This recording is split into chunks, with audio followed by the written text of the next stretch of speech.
Welcome to Rob and Tony's Cinematic Adventure. I'm Rob Wilson. And I am Tony the Quano. So, Tony, we are not done with our 4th of July celebration yet. We are not. Let's talk about one more movie that is very patriotic. We should talk about one more movie. Yes. I mean, we're going to talk about more than one more movie in the podcast, but one more 4th of July type movie. Yeah. For this because year. Armageddon, the world was saved.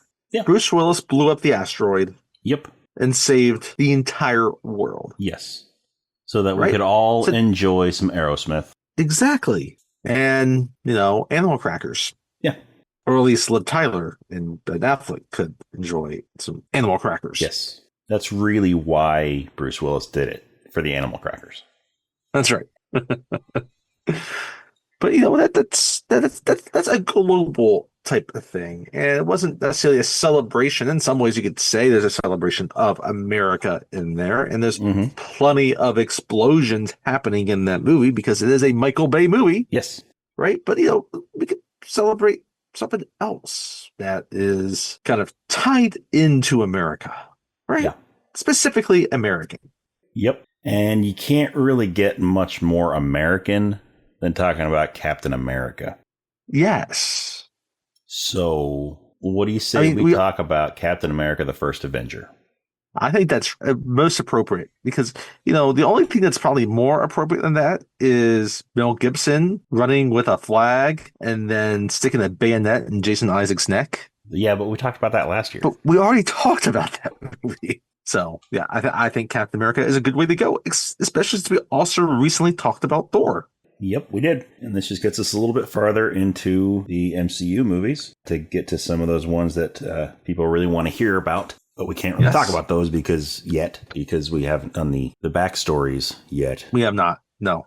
And these two were really, Thor and Captain America were really just a couple months apart when they were released back in 2011. But as the title suggests, the First Avenger, this is not the first released movie, but chronologically in terms of time, right? Well, I guess there's scenes in Thor that take place ahead of this. Yeah. But in terms of the main action, this is the first one. So in terms of, especially where it's set, its primary setting, right?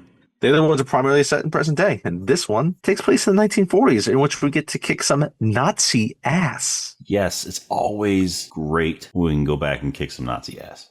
It gets weird in some parts because then it's like the villains are also kicking some Nazi ass. And it's like, you're not supposed to. Yeah.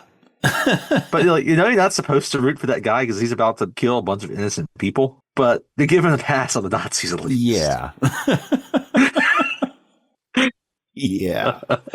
Especially since technically he's a Nazi too, and he's killing his own people. Well, that's the thing. It's, hey, the enemy of my enemy is my friend. In that scene, he was kind of my friend, I guess. I mean, I don't know, but then you think of it as Hydra and not Nazi. I don't know which one's worse. I mean, the Nazis say the Hydra's worse, right? I don't know which. Is that the one where you just let them all fight each other and hope they kill each all? I think so. No, I think that's what you do in that situation. It's like, just do that. Yeah. Anyhow, or you call Indiana Jones in and he takes care of all of them. There you go. And this movie had, especially early on. Could you imagine if Indiana Jones and Captain America teamed up? Why didn't that happen? I mean, they were around at the same time. Yes. Yes.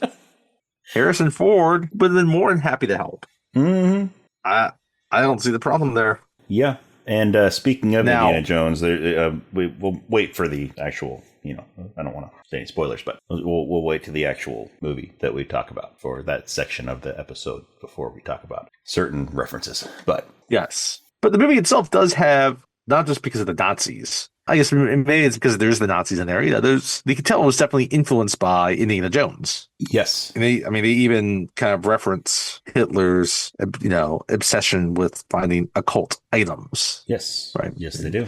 That's, it's not much of a spoiler. That kind of happens early in the movie. And so also, we'll get there. We know that from history.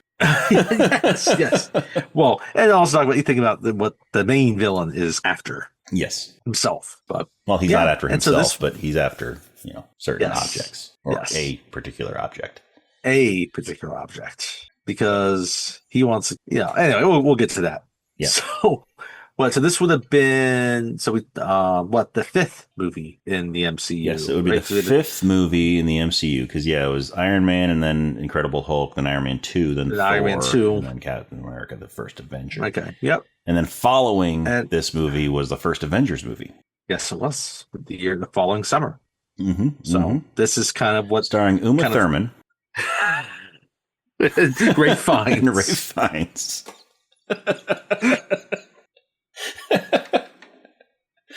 I recall when that movie came out, and I was really confused. Yeah. Yep. I was like, this does not look like the Avengers that I know. Yeah. I was expecting Iron Man. Anyway, enough about that movie. Yeah. So this is that movie did not come out after this movie. And the better of the two Avengers movies came out. The better of the two Avengers movies, yes. No disrespect to Uma Thurman or Ray Fiennes. You have both made some fantastic you're both movies. Fine actors. You're both great actors. You both made some fantastic movies. That, however, was not one of them. Yeah, no. So the fifth movie. So this is one that kind of, again, ties the first part of this up to lead us to the Avengers for the following summer. Yeah.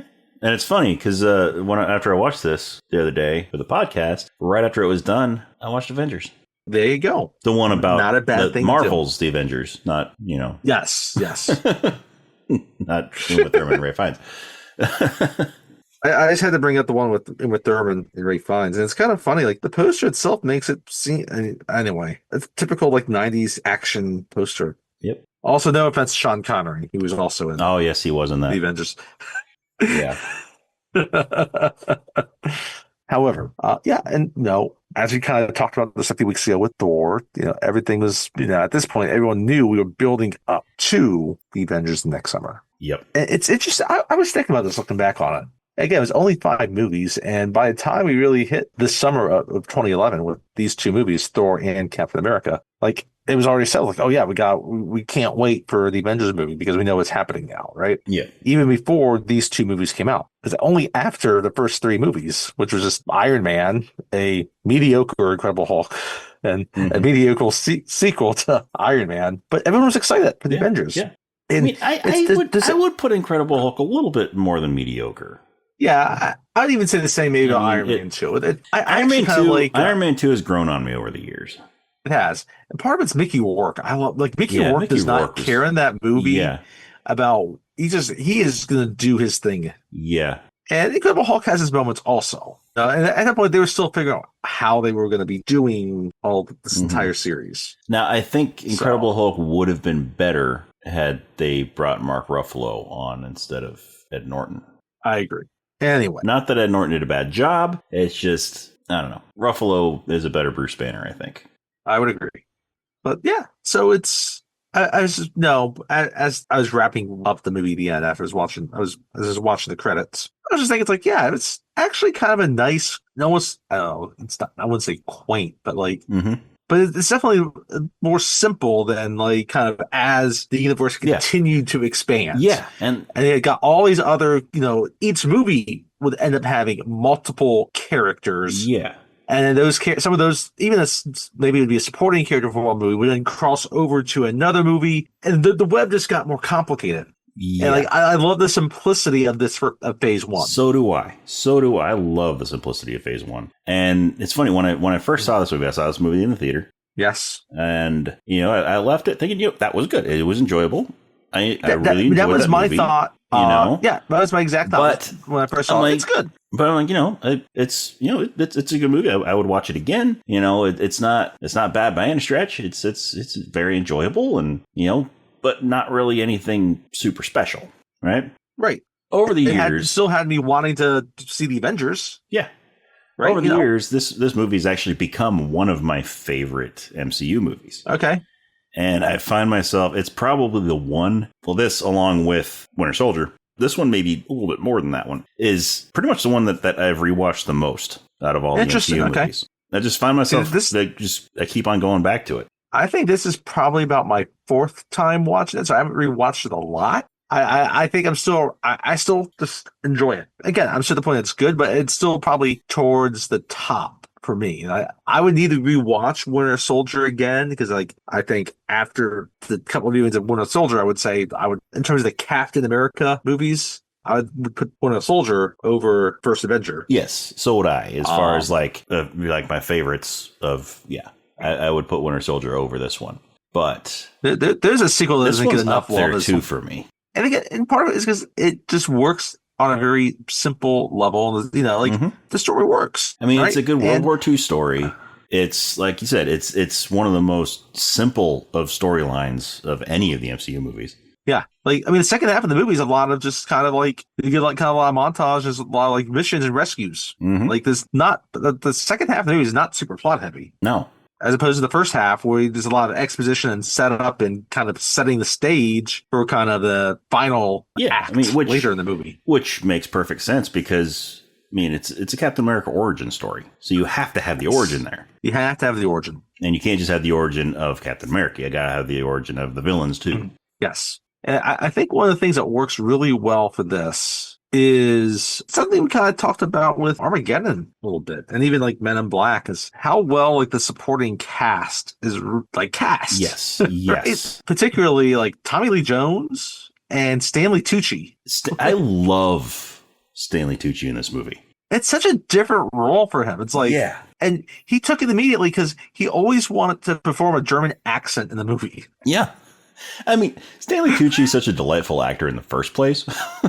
Yeah. Yes. But he's great in this movie. Yes. He is very good at it. And again, Tommy Lee Jones acts like Tommy Lee Jones, but he knows how to play the Tommy Lee Jones character. Yeah. So, I mean, this is a lot of people's, introduction to Sebastian Stan. Yes. And he does well in it because, his role is smallish, but obviously he becomes a major aspect later within the MCU. Again, it's a lot of people's first experience with Haley Atwell. It's the one that really made Chris Evans a household name. Yeah. I mean, he was already in the Fantastic Four movies, but those were kind of, he was a little goofier in those. Yeah. We have a couple other veteran character actors and Toby Jones, who's Toby Jones. I can't help but laugh whenever I see I love seeing Toby Jones and stuff. And you almost always know when like you see him, you're not going to trust this guy. Yep. Maybe he might end up being a good character, but he's one of those guys that just has that look that you don't trust. Yeah. I'm sorry, Toby Jones. You just have that look. Yeah. But you also play those characters so well. Yes.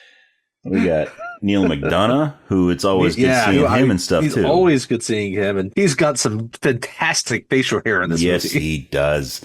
He has a mustache that could possibly stand a chance against Sam Elliott. Yeah. At some point, even though Sam Elliott would win. But you could actually give him a run for his money. Derek Luke has a small role in this movie. Dominic Cooper is in this movie. Richard Armitage is in this movie. Richard Armitage was the other one I was going to bring up. When he's not busy trying to find Dragon's Gold. Mm-hmm. Right? Hugo Weaving. And Hugo Weaving, doing Hugo Weaving things. And it's really interesting. Like half the movie, it's almost kind of like Edgar. Like you look at it, I was like, that does not look like his skin's hanging on that face quite the right way. Yeah. Something looks weird. Yeah. And then he realized that I never knew this. Hugo Weaving has a red skull. Did he know that? I did not know that, but you're kind of like veering into spoiler territory here. But no, I didn't know that though. But Hugo Weaving's great. Yeah. In this movie. I mean, I don't think it's my favorite Hugo Weaving role. I'll say that, but he is good at it.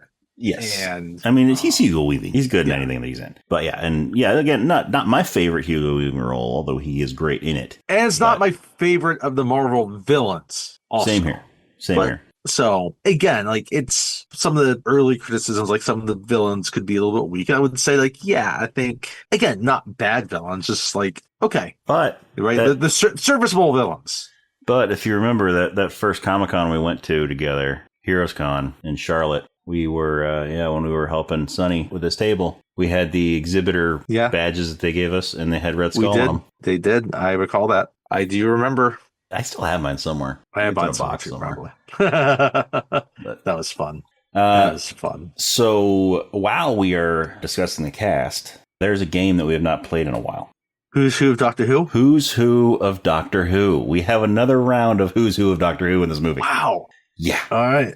How many Doctor Who actors do we have in this? Off the top of my head, I count 3. I haven't done a deep dive in the cast to see if there's any others that are like smaller roles. But this actually has a couple of major ones. So first off, one of the not so major ones, we have Toby Jones, who is in one episode. That's right. He played the Dream Lord in an episode of the 11th Doctor's tenure. I remember that one, yes. Then we also have David Bradley, who himself played the First Doctor in some of the more recent episodes that have featured the First Doctor. Okay. You know, because obviously they had to recast the First Doctor because he passed away years and years and years ago. But now anytime that they need to bring the First Doctor back, David Bradley is the one playing him. And also, probably the biggest Doctor Who name that we have in this movie, which might be the biggest Doctor Who name that we've had in any of our Who's Who of Doctor Who so far. Jenna Coleman has a small part in this movie. Oh, that's right. She, of course, played Clara Oswald, the companion for both the 11th and 12th Doctors. You know, later in the 11th Doctor's time, and then for most of the 12th Doctor.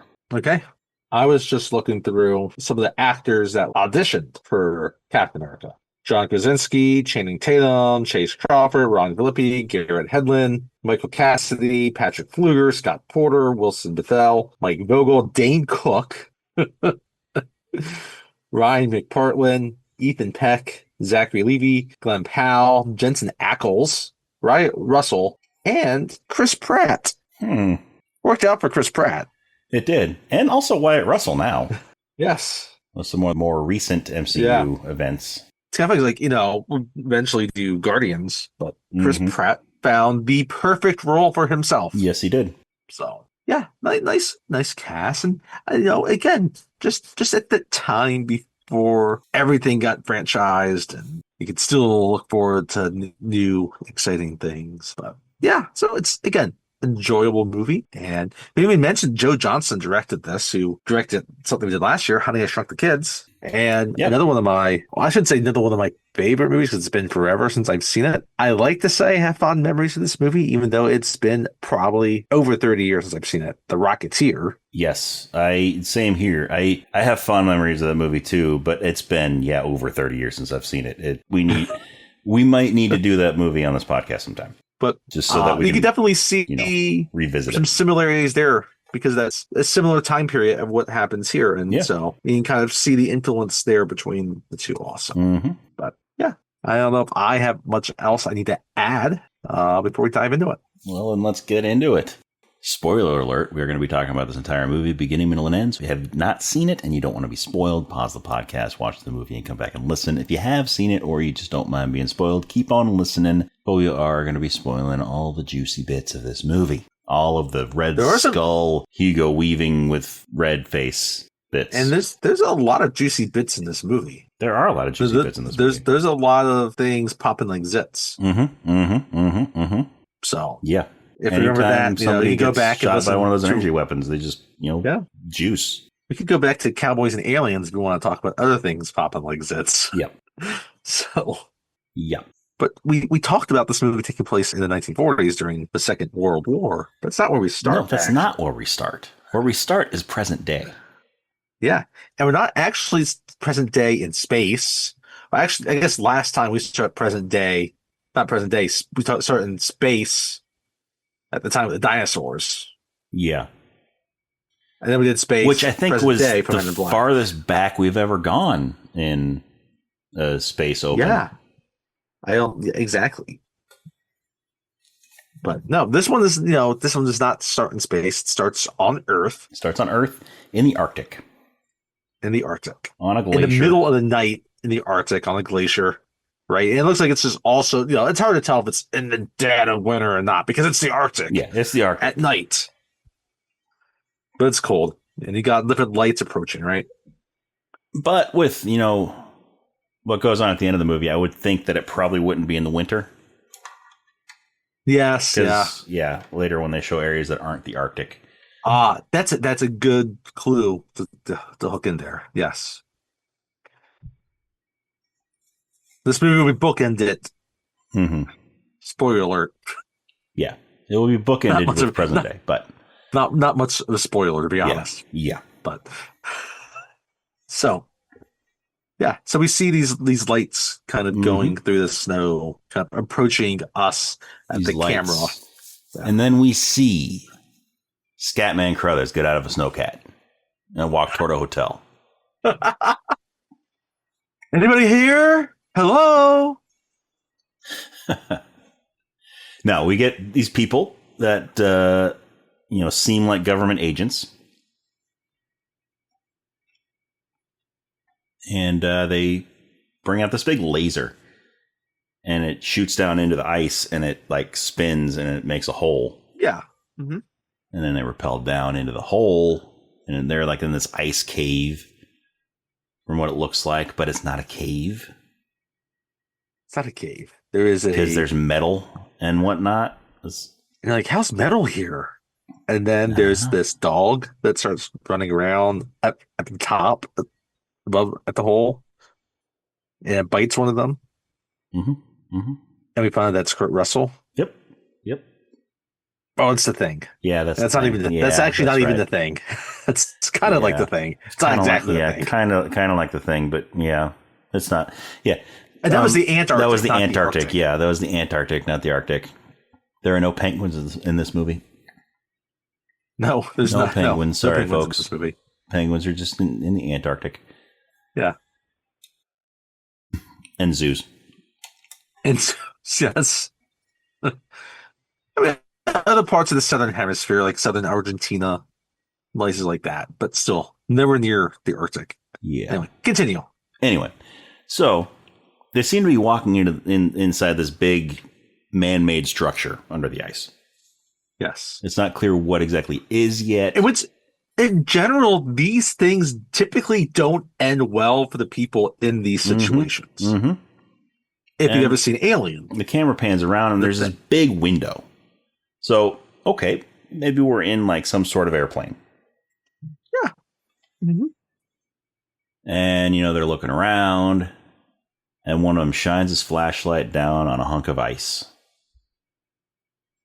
And visible through the ice is a red, white, and blue disc with a star in the middle of it. And they're like, call the colonel. He's going to want to see this. And then we travel back to 1942. Travel back almost 70 years. Mm-hmm. This was present day of 2011. But yes. Yeah. So not present day now, but present day, 15 years ago. When the movie was filmed, right? Yeah, when the movie came out. Yeah, when the movie came out. But we go back. It goes back to 1942, and we are in Norway, in Tonsberg, Norway. That's right. We're in Norway first. Yeah, and now this is again. It's cold. Mm-hmm. It's snowy, but again, it's like Norway, so it might not exactly be in the middle of winter. It might be March. It might be. And we got people advancing into this church. Yeah, and right? Like the monastery type. Yeah. And you can't quite tell if the guy that's in there is a monk or a priest or just someone other villager. This is David Bradley. He is credited as Tower Keeper. So, and that's actually a really good title for him because you could tell he is protecting something in this church. Mm-hmm. Right? And he goes up to the door, and he hears something approaching, and so he goes to the door. And then this big tank busts through the wall. That's a nice welcome. Mm-hmm. Mm-hmm. You're going to pay for that. Yeah. I mean, thankfully, they didn't ruin any of his wonderful tapestries. Well, right, yes.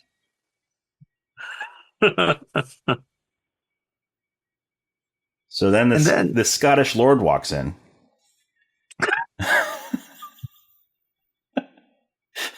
Along with Mickey Mouse.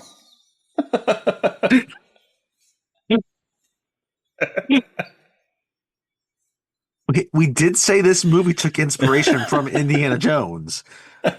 We just didn't realize it was that part of Indiana Jones. This is a castle, and we do have many tapestries. But if you are Scottish Lord, I'm Mickey Mouse.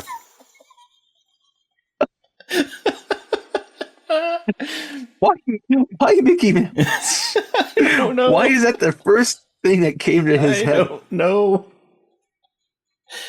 No, a Scottish Lord does not walk in. Neither does Mickey Mouse.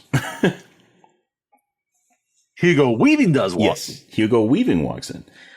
And he is he's dressed in what looks like a Nazi uniform, but It doesn't have any of the Nazi symbols on it. No. It has different symbols on it. Mm-hmm. And he knows the tower keeper is hiding something here. Mm-hmm. And he wants to know where it is. Yeah. And, the tower keeper knows he's been beat, so he sort of motions toward this casket that's in the middle of the room. Yeah. A stone casket. And so Hugo Weaving walks over there. He pushes the top off of it, and there's the skeleton that's inside is holding onto this blue cube. Mm-hmm. This what looks like glass cube. And Hugo Weaving reaches in and he pries it out of the skeleton's hands and looks at it. And then looks at the tower keeper. And he's like, this was the jewel of Odin's vault. Not something that should be buried. And he drops it on the ground and it shatters, revealing that it's a fake. Yep. But Hugo Weaving did call it the Tesseract. Yes, he did. So he decides he needs to use some more persuasive methods. So he has the turret of the tank, which is facing into the church, move and faces the town. Yep. Right. And so rather than allow the town to be destroyed, the tower keeper doesn't so much as tell him where it is, but he does, sort of reveal. He kind of looks at the wall, and there's a big it's this wooden wall with this beautiful, intricate carving on it. It's a really intricate, elaborate carving. It's a carving of Yggdrasil, the world tree, according to Norse mythology. And so, and remember, like from a couple episodes ago, when we talked about Thor, right? And how the Scandinavian people, the old Norse or people in Scandinavia thought of Odin and Thor and all of them as being their gods, right? Which is why the people of Asgard were deeply connected within these ancient peoples of Scandinavia. Which is why it's very appropriate that we talked about Thor a few episodes ago. Yes. Makes this make more sense. Yes. Which, that was not planned when we talked about the order that we were doing these movies, but it really wasn't. It was kind of a happy accident, and there you go. Hey, Bob Ross was a wise man. Yes. We don't make mistakes. We have happy accidents. That's right. Bob Ross was a wise man. So anyway, he sees within here, like there's this like place that's a little bit more relief. It looks like it's like you can push it in. Mm-hmm. Right? It looks like there's like this carving of like a snake or some kind of creature there, and the eye looks like a button. And so he pushes it. And then this little drawer pops out. A little box pops out of the wall. And what's in the box? What's in the box? What's in the box? And then so he opens it up, and it's Gwyneth Paltrow's head.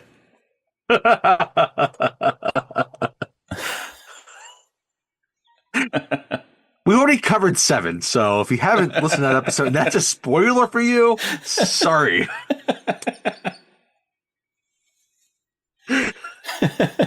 So anyway, no, he opens it up, and this blue light shines on his face, kind of like the briefcase in Pulp Fiction. Only that's a gold light, not a blue one. It's golden. Yes. Mm-hmm. That was guarded by Brett. Mm-hmm. Mm-hmm. And Flock of Seagulls. Yep. Not by David Bradley. So then, Hugo Weaving and his men leave. But not before they kill, or he kills, the Tower Keeper. Yep. Because obviously that's what's going to happen. Yeah, he shoots him. So there's actually no reason for him to shoot him. He's just I got what I wanted. Yeah, there's really no reason for him to shoot him. What's the Tower Keeper going to do? He doesn't want witnesses, I guess. He doesn't want, I don't know. He's a Nazi. Okay. I guess he's a Nazi, so he doesn't need an excuse. They just do evil shit. Yeah. So if you're a Nazi and you don't like this, you know what? I don't care because you're a Nazi. So yeah, I mean, we don't like Nazis. We've made it clear our stance on Nazis in this podcast. Just listen to any of our Indiana Jones episodes. And we're going to get plenty in this one because it's a movie that takes place during World War II. Mm-hmm. Mm-hmm. You can also listen to our Saving Private Ryan episode. There's plenty of Nazi deaths in that movie too.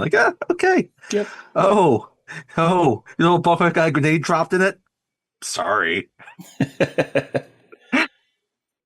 So then we cut to New York, in Brooklyn, still 1942, and it's a line. It's like it's a medical clinic, and there's a line of young men. Yeah, they're all trying to enlist to go to the war. They want to kill Nazis. Mm-hmm. Mm-hmm. They want to go to war. Maybe some of them want to kill the Nazis. Japs. I don't know, but a lot of them just want to go to Europe and kill the Nazis. But they most of them want to go and kill Nazis. I mean, this is the army. This is the army, so it probably was mostly go to Europe, right? Not the Navy, which maybe it could be fighting Nazis in the Atlantic, but they might also be going to the Pacific. But whatever, we're not going to get all into that. But one of the ones that we see is Chris Evans as a scrawny, except he's scrawny, little, early 20s-ish aged person. Yeah, and now we've kind of shifted a color. We've also kind of shifted the color palette a bit. It's a little bit more of a sepia tone. Yep. Right, to kind of look like an older photograph. Mm-hmm. Right, it's colored, but the tone's different. So, and this is the one that, since we're talking about him being scrawny, this is the one thing I had when it first came out, and I still have some trouble getting over it. Is kind of the CGI. Yeah. So Chris Evans on a scrawny body. So it works to a certain extent, but his head's a little bit big. Yes. And it's slightly, if you look close enough, it's slightly off when he's talking. Yes. And that's always where it gets. It's not quite as creepy as some of the bad de-aging that you see. Mm-hmm. But there's times where it's just a little bit off. And it's hard to and it's worse. Settle into it. And it's probably at its worst when his shirt's off. Like this scene here. When he's got a shirt on or he's going through a medical or something exam. like that, where it's kind of covering him up a little bit. You don't see all that CGI in there. You do see the face, but yeah, when you see him with the shirt off, he's still scrawny and he looks weak. Yeah. And again, that's not saying that it looks terrible. No, this is still early MCU, CGI for stuff. Right. So it's, you can find faults and stuff now with them. So, but anyway, he ends up getting, they reject him, right? There's there's no way, he's like, come on, this is all I want. This is what I've always wanted. And the doctor's looking over his thing, and he's got just a list of all of these ailments that he faces, all this stuff that disqualifies him. He's like, you'd be disqualified on your asthma alone. Mm-hmm. And he's like, come on, just help me out here. He's like, I am. And he stamps a 4F on his paper. Yep. It's like, I'm saving your life. And he hands him back the folder. From his perspective, right? It's like, there's other young guys are going over and risking their lives. It's not fair that he has to stay home because he's scrawny. He has asthma. He has all these other things. Yeah. And because they were born more fit or normal, right? Because he believes in the cause just as much as they do. Yeah. Maybe more, right? Yeah. So, yeah, I mean, it's not fair that, he has to stay back. But physically, in his state, he probably wouldn't last long on the battlefield. Exactly. And, and because of that puts other people at risk. So, from the military's perspective, it makes a lot of sense just to reject certain things. Yeah. Right? So from there, he goes and he watches a newsreel. Yep, the classic newsreels, right? About our boys fighting overseas, and he's into it. He's watching with awe. Yes. Not wishing awe, he was awe. in there. Aw.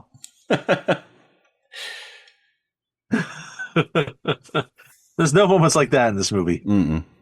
But this guy, a row or two ahead of him, starts yelling at the screen, telling it to go on, move on, get to the cartoon already. Yeah. Right? And so Chris Evans, or Steve, as we find out his name is. It's like, down in front, shut your mouth. He's like, come on, can you show a little respect? Yeah. And the guy gets up, and he's much bigger than he is. And then next thing you know, they're in an alley. They're in an alley. And he's just beating Steve is getting punched. And he's getting beat up by this guy. And he gets knocked into some trash cans. Down. He gets right He's back getting up. back up on his feet. And he even tries to throw some punches. And he misses, of course. He tries to throw some punches. He's much smaller. He's not as fast. No, but he gets up and he tells the guy, I can do this all day. With some blood coming out of this corner of his mouth. And now, did the guy invite him to take this outside? I don't know. And he obliged and followed him outside? I don't know. Or did he invite the other guy to take it outside so that they wouldn't disturb the movie? That's what I've wanted to know about this. It's like, who invited you to step outside and settle this? I don't know. That's a good question. It's a very good question. But anyway, so the guy's about to just pound the stuffing out of Steve.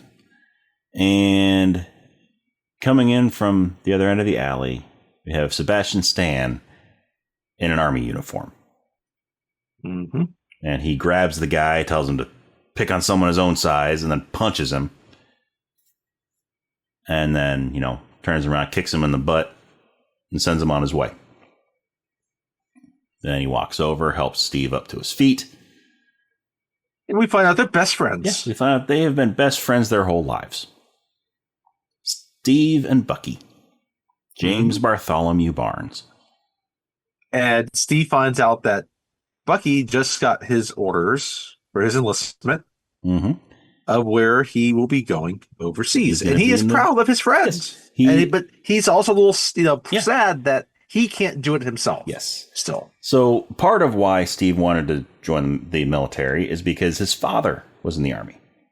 Yes. He died in the army from mustard gas. He was in the 107th.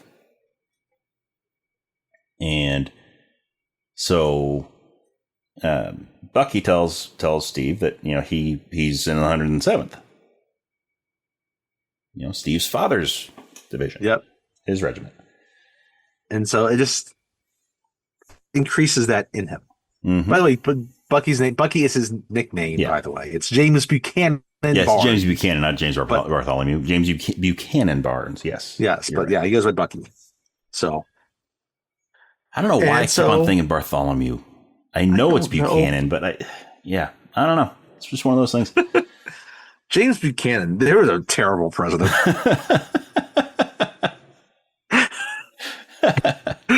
So anyway, so we're not gonna get into our list of presidents and anyhow.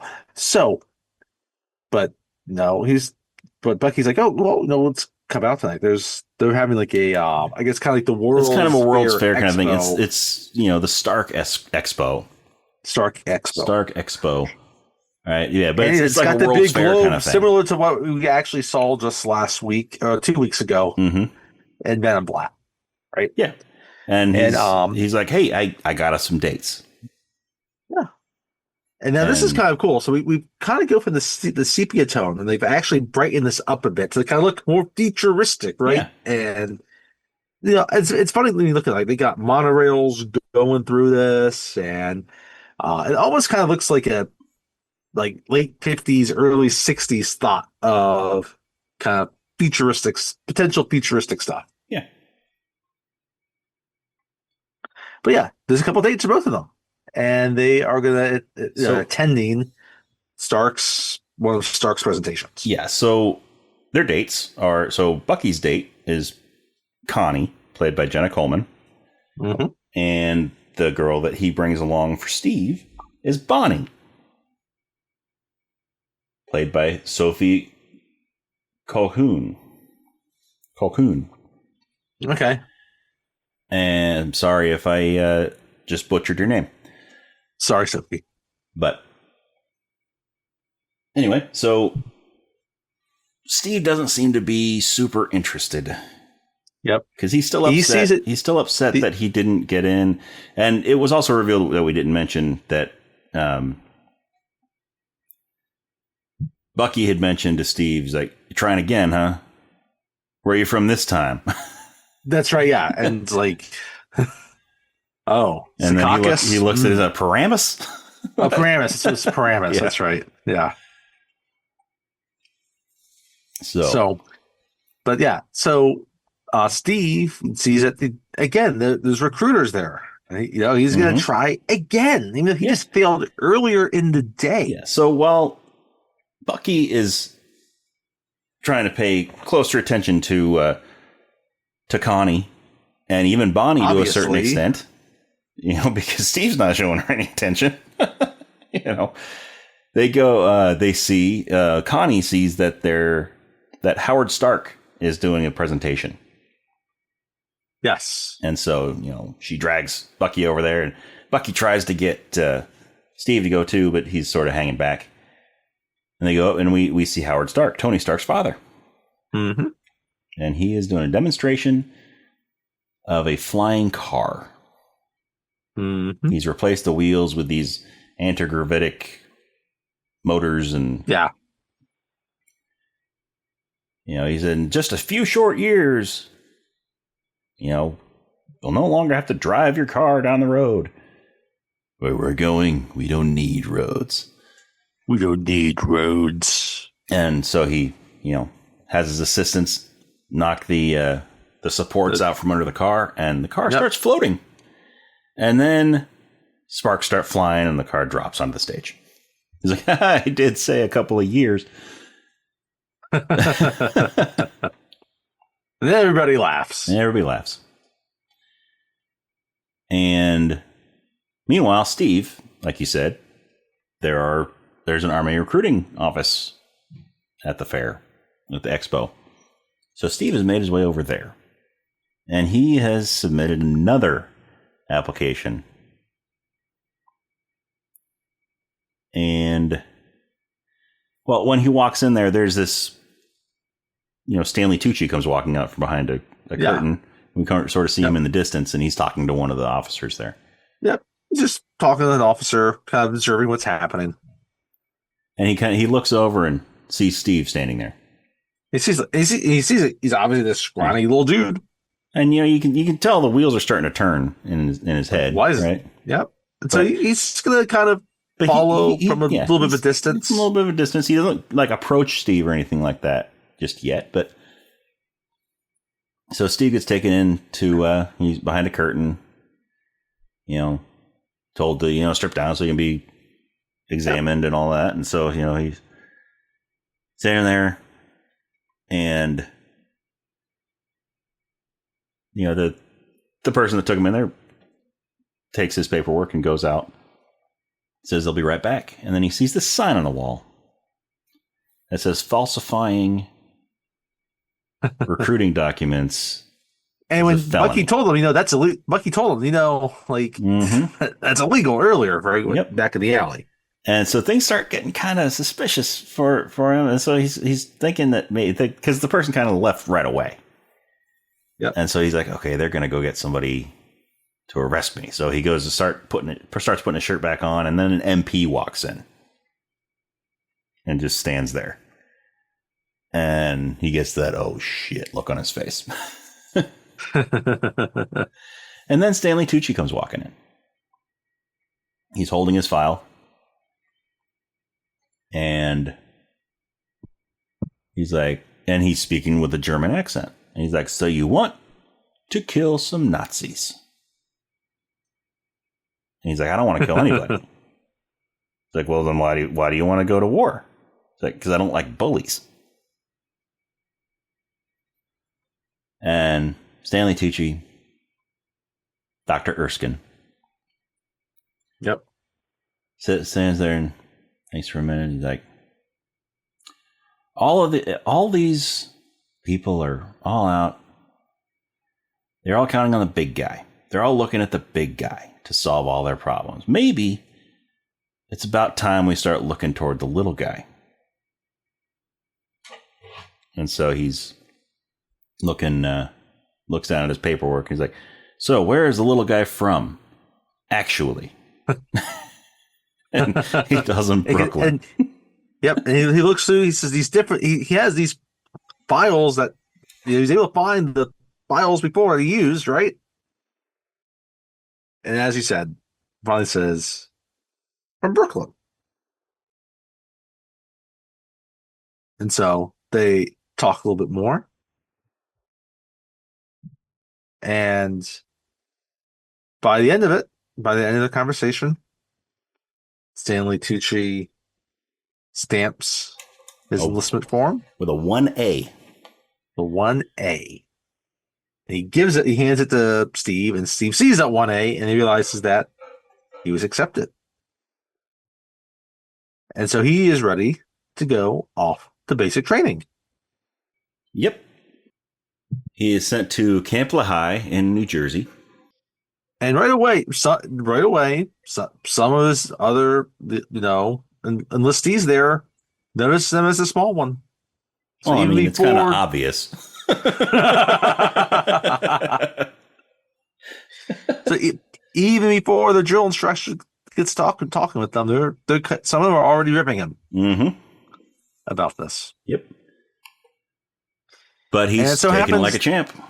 The drill instructor is not a man, but is a woman with a British accent. Well, she's not the drill instructor. She's the special liaison with the that's SSR. Right. And the Special Strategic one guy Reserve is like trying to even give her a lip, right? Yeah. Steve's kind of giving her the side eye, like, what are you doing? Yeah, so the guy that's sort of giving her a hard time, that's Gilmore Hodge, is his name. Okay. He's this bigger guy, tough looking. He's the one who's also giving Steve the hardest time. Yes. And so, after he makes a couple of comments toward Agent Carter, is what we learn Haley Atwell's name is. Like you said, she's British. And then she punches him. Yeah, she tells him to put his right foot forward. And so he does. Oh, that's right, yes. And then he makes another comment, and she punches him, and he falls on his ass. And then Steve kind of laughs a little bit. Why wrong with the Brit being there? Like, you're on the same side? Yeah. I think it was the fact that it was a British woman, because he does call her the queen. Yeah. That's a good point. He does say, I didn't know the Queen was going to visit us. Yes. Mm-hmm. So, but he's also here is Tommy Lee Jones. Mm-hmm. Tommy Lee Jones is the colonel who was in charge of this Colonel division. Chester Phillips. We find out through his little speech that he gives that this isn't just your typical boot camp. Yes. These are all candidates for their special... It's a special project. Their secret project. You know, he talks about how they're all going to be super soldiers. You know, they're going to be the biggest and strongest. And then he walks up and looks down at Steve and pauses for a second. He's like, well, most of you. You're the best of the best. Best of the best of the best, sir. With honors. With honors. And he's just really excited to be here, but he has no idea why we're here. Yep. So, he talks about how, and Erskine is still there too. How these next bit of time is going to be grueling, and they're going to be tested beyond their limits, and and we have a typical montage of basic training. And Steve is struggling because climbing he's under the barbed wire, and climbing rope ladders and all that stuff, rope nets and all that. And at one point, Steve, they're out on their run, and Steve is lagging behind because he's smaller than everybody else. And the drill sergeant gets him up to the flagpole. Mm-hmm. And there's a flag for the base up at the top of this pole. And Peggy, Agent Carter, is riding in the back of a Jeep that's leading the way. And they stop the Jeep by the flagpole. And the drill sergeant gets everybody to stop, and he tells them, nobody's ever gotten this flag in 17 years. Nobody's gotten this flag in 17 years. If anybody who can get this flag for me, we're at the halfway point in our run. Anybody who gets this flag and hands it to me gets to ride back in the Jeep with Agent Carter. So all the guys, they're all climbing on top of each other, trying to climb up this flagpole, but they all slip down. Steve's just hanging back. And Steve, he's just hanging back and, catching his breath. Yeah. And at some point, you can tell like they failed. So the drill sergeant's like, all right, he gives them go back on this run. 30 seconds to a minute or so to try to get up there. And it's like, all right, get back to the run. And then Steve walks up to it. And then he's like, Rogers. He's like Rogers. Rogers, get back over here. And Steve walks up, and there's this pin at the bottom of the flagpole. And he pulls the pin out. The flagpole falls to the ground. He walks up, unhooks the flag, and hands it to the drill sergeant. He's like, thank you, sir. And he climbs up in the Jeep. And he just sits up there and kind of just smiles at Peggy.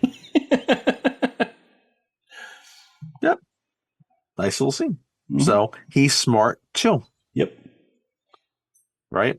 And so, we continue on. Now we get, we have a conversation with Erskine and Tommy Lee Jones, who said Phillips, right? Yep. They're standing at the back of a truck.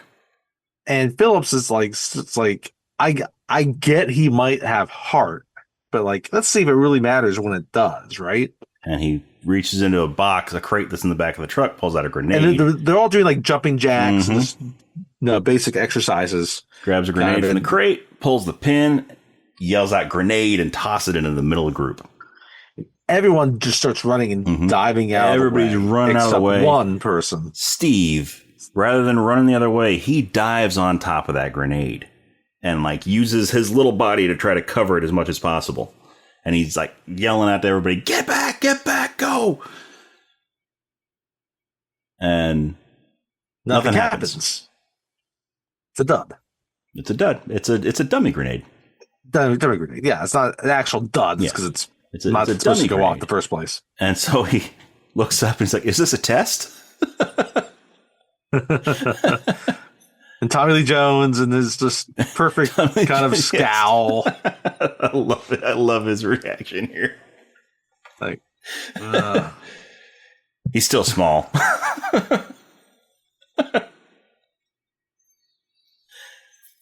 Erskine kind of just smiles. And so then after this, we've learned that Steve is the one who was chosen to be the test subject. And so we've got him in the bunk. He's in the barracks and he's sitting on his bed, and Erskine comes walking in with a bottle and a couple of glasses. Some schnapps. Yep, some schnapps from his village. Schnapps. From his village in Germany. He gives him a little bit of backstory about himself. Mm-hmm. And how he worked with this guy, this Nazi over there, developed this serum. He was one of... to make super soldiers. He was recruited by the Nazis to, be one of their scientists, against his will. And he was put under their head science, the head of their scientific, research, Johann Schmidt. And he was tasked with creating a serum that would enhance everything in a person. That would make them strong, fast, agile, all that. It would. So even someone that might be 6'5" and just built would be even stronger. Yeah, basically, put them at the peak that they could be. Mm-hmm. Physically, mentally, everything. And his serum wasn't complete yet, but Schmidt insisted on trying it on himself. And so it gave him strength. It gave him, it amplified everything in him, but it had some side effects that we will learn about later. Mm-hmm. And then he goes on to explain that, the serum wasn't ready. So that's why he reacted that way. But even so, even the finished product of the serum, it enhances everything, which means good becomes great, bad becomes worse. Yeah. So it's important that the serum goes to the right person. It's and he goes on to explain that Steve may not be the perfect soldier, but he's a good man. Yes.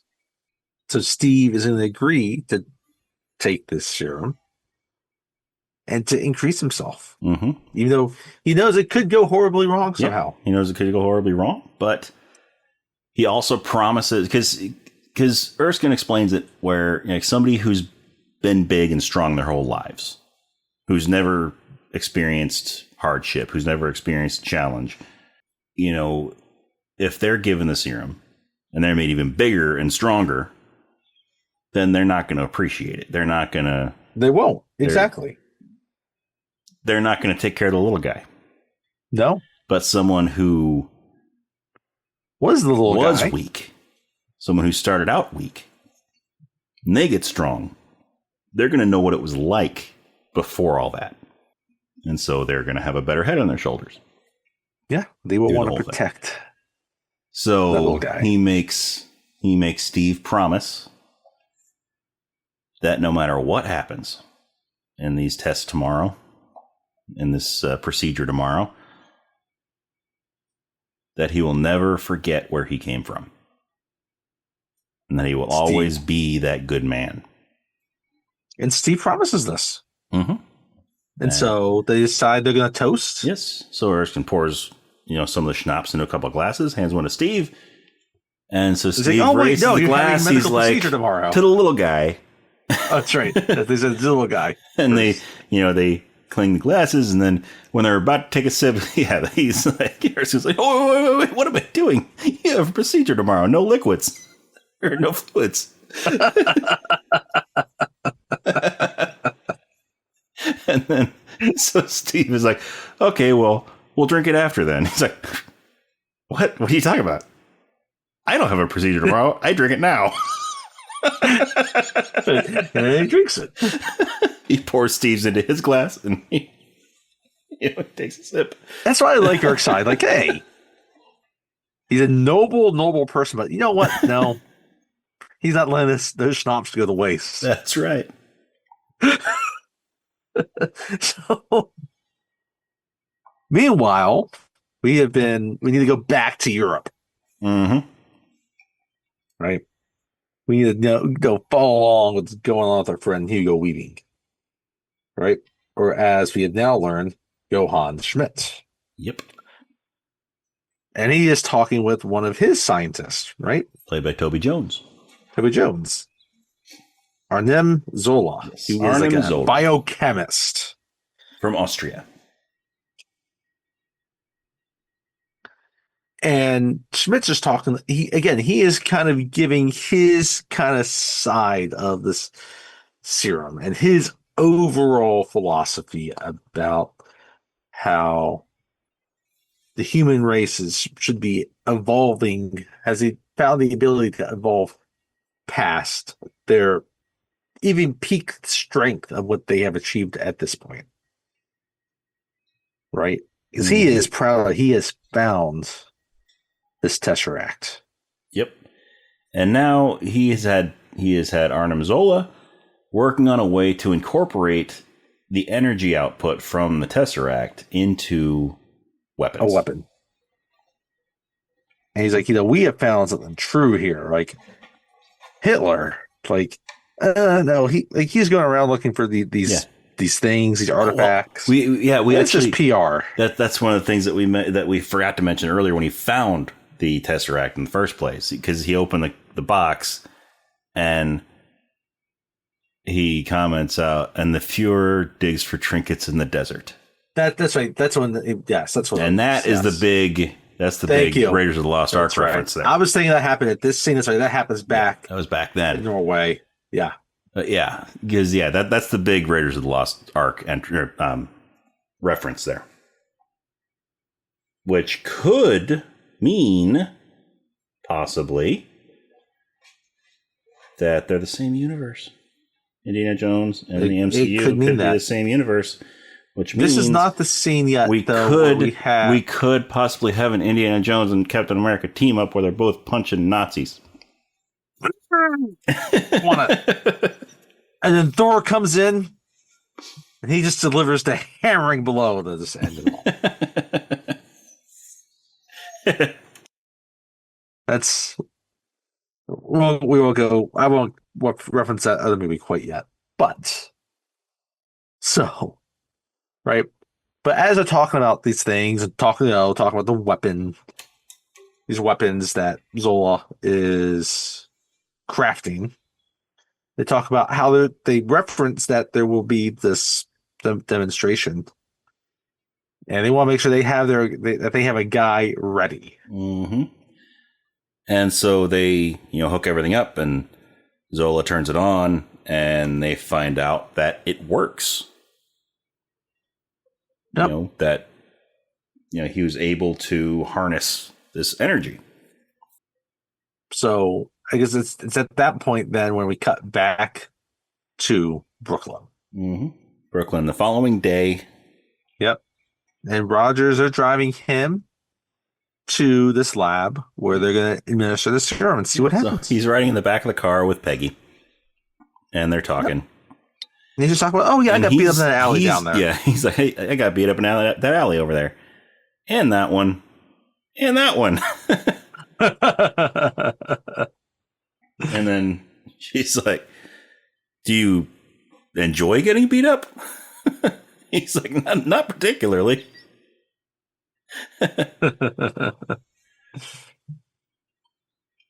So they arrive at this antique store. But it's not an antique store, obviously. It's a front. Mm-hmm. Because it's this giant medical lab. This little old lady opens the door, lets them in, and she's standing behind this desk. Or she walks behind the desk after they give the code words. Mm-hmm. Nice weather we have today. And Peggy's Do you think she's yes, but I always carry my umbrella. That's right. Yes. Do you think she's like a reference to like the little old lady at the desk in 3 Days of the Condor? That's an excellent question. I wouldn't put it past them. I get that because that was like a bookstore, and this is a lot. This is also like a bookstore. Yeah, correct. I mean, I just put that together. And later in the Captain America series, we will have Robert Redford show up in a movie that is very similar to Three Days of the Condor. Yeah, that's got to be a reference. I just thought about that. Anyway, it's got to be. But anyway, so she goes to hit the secret button behind the desk to open up the back door, and we see that there's a Tommy gun back there under the desk. And just like Chekhov's gun, if they show you a Tommy gun, it's going to be used eventually. So, they go back, the secret room, this like secret basement in the back of this antique shop. Yeah, and it's basically a medical lab. Yeah. And, there are people, there's a crowd forming of, invited people. There's a senator there that wants to see what this is, and there's people involved with other agencies in the government, right? And one of these men is Richard Armitage, right? And he's, I think, connected, if I recall correctly, with the State Department. Yeah, and there's a reporter there, and then we find out that it's the procedure is being done by Howard Stark. Howard Stark. That's right. Yes. It works with the military for this. He was their top choice because he is the top engineer in the world, and also he is the biggest weapons manufacturer for the U.S. military. Right. Which, we kind of, covered in Iron Man. Mm-hmm. Not so much about him, about his son, but the lineage is there, obviously. Yeah. So, they go around, So, everyone gets up in their observation deck area where they're going to watch, and then, then you have Rogers and all the other personnel down there in the lab part, and they kind of strap him. Yeah. So Erskine takes him over and straps him to this machine. This like armored bed, looks kind of like an iron lung kind of thing. Yes. Yeah. Straps him in there, and as he's strapping him in, then Steve asks him, "Well, did you save any of those shops for me?" And he's like, "Not as much as I would have liked."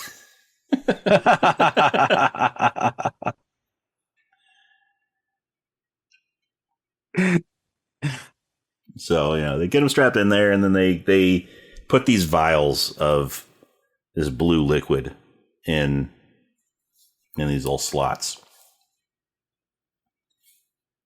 And then the doctor comes up and sticks him with a needle. And Steve's like, "Oh, that wasn't too bad." And Erskine's like, "That was penicillin."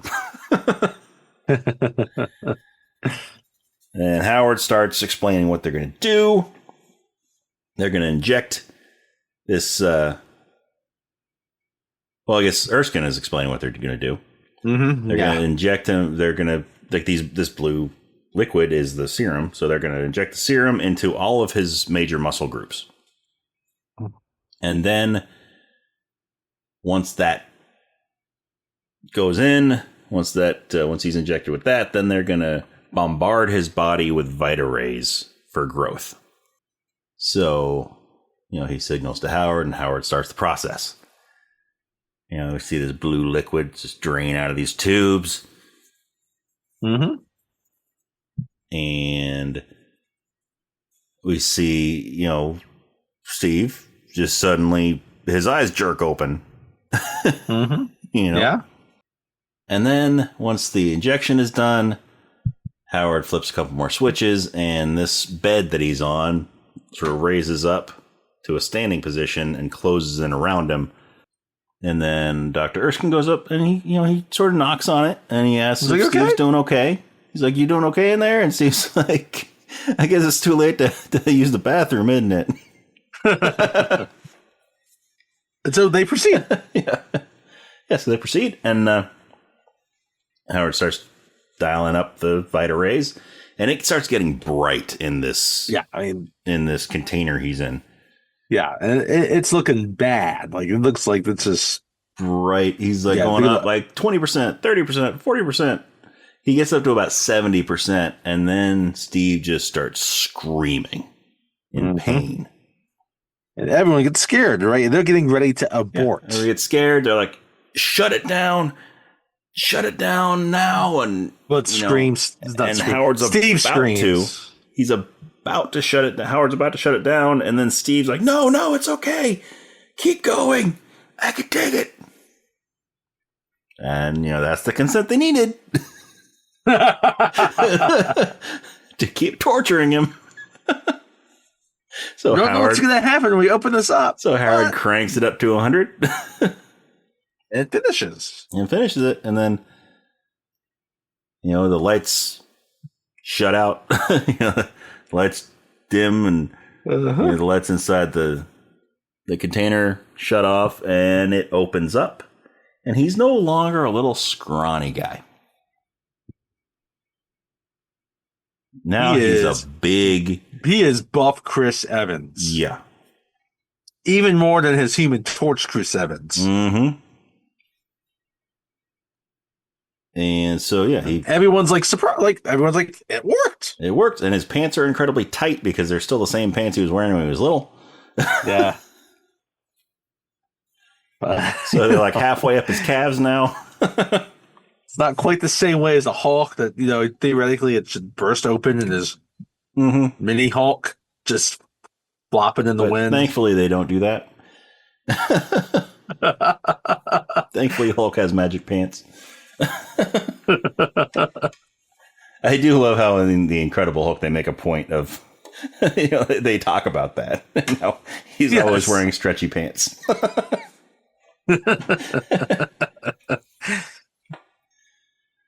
But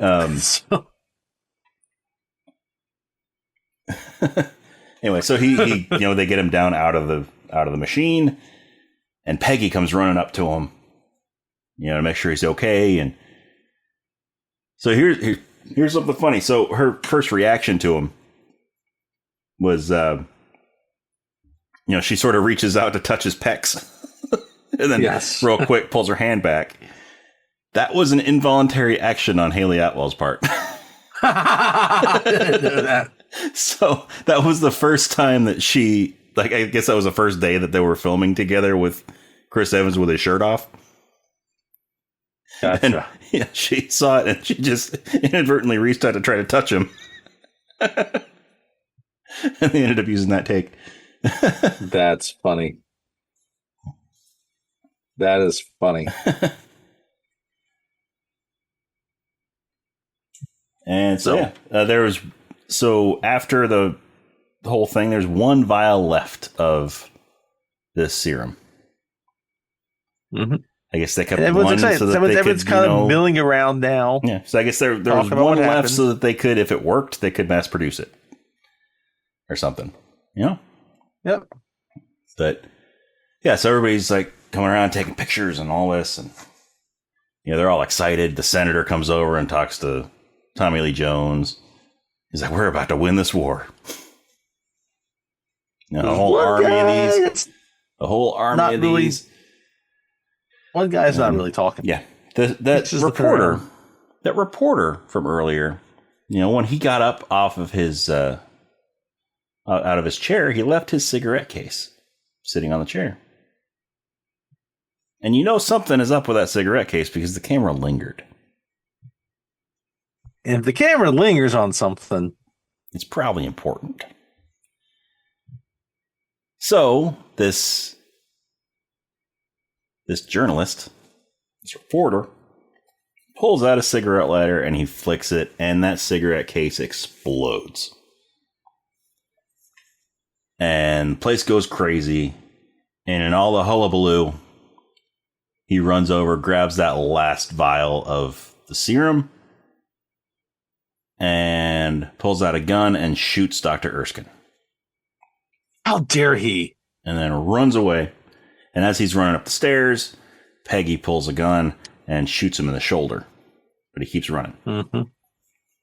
And so she chases him outside, and Steve runs over to Erskine, and all Erskine has the energy to do as he's dying is just reach up and do what Peggy wanted to do and poke Chris Evans' pecs. He's like, ooh. No, he points to him to his heart, because that's where he was pointing earlier when he made him promise that he would always be a good man. Heart. And then a monkey comes in.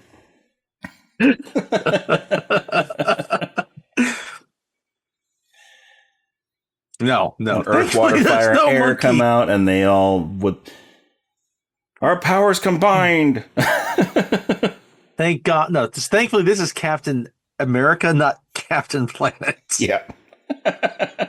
So, once Erskine dies in Steve's hands, in Steve's arms, he runs out after the guy.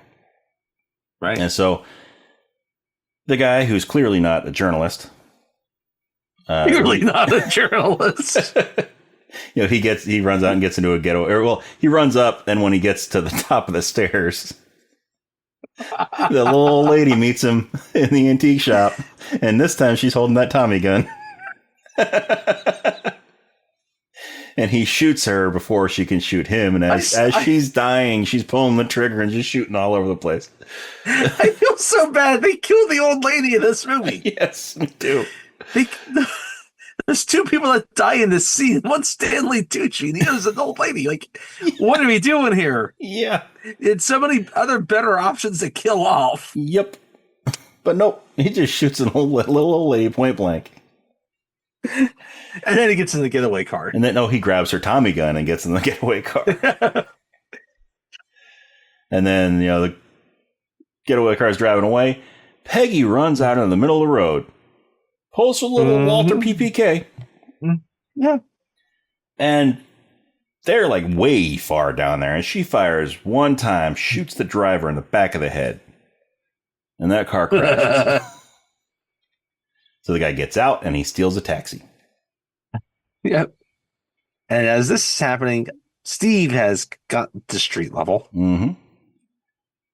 And now we're going to have a chase. Yep. So he starts running after this taxi.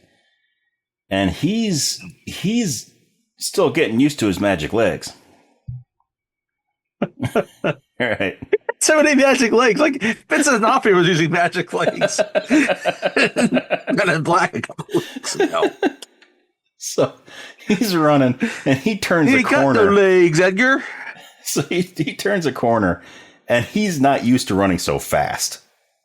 Right? Yeah. So it's all new to him. This is all new. Crashes right into the window of a little boutique.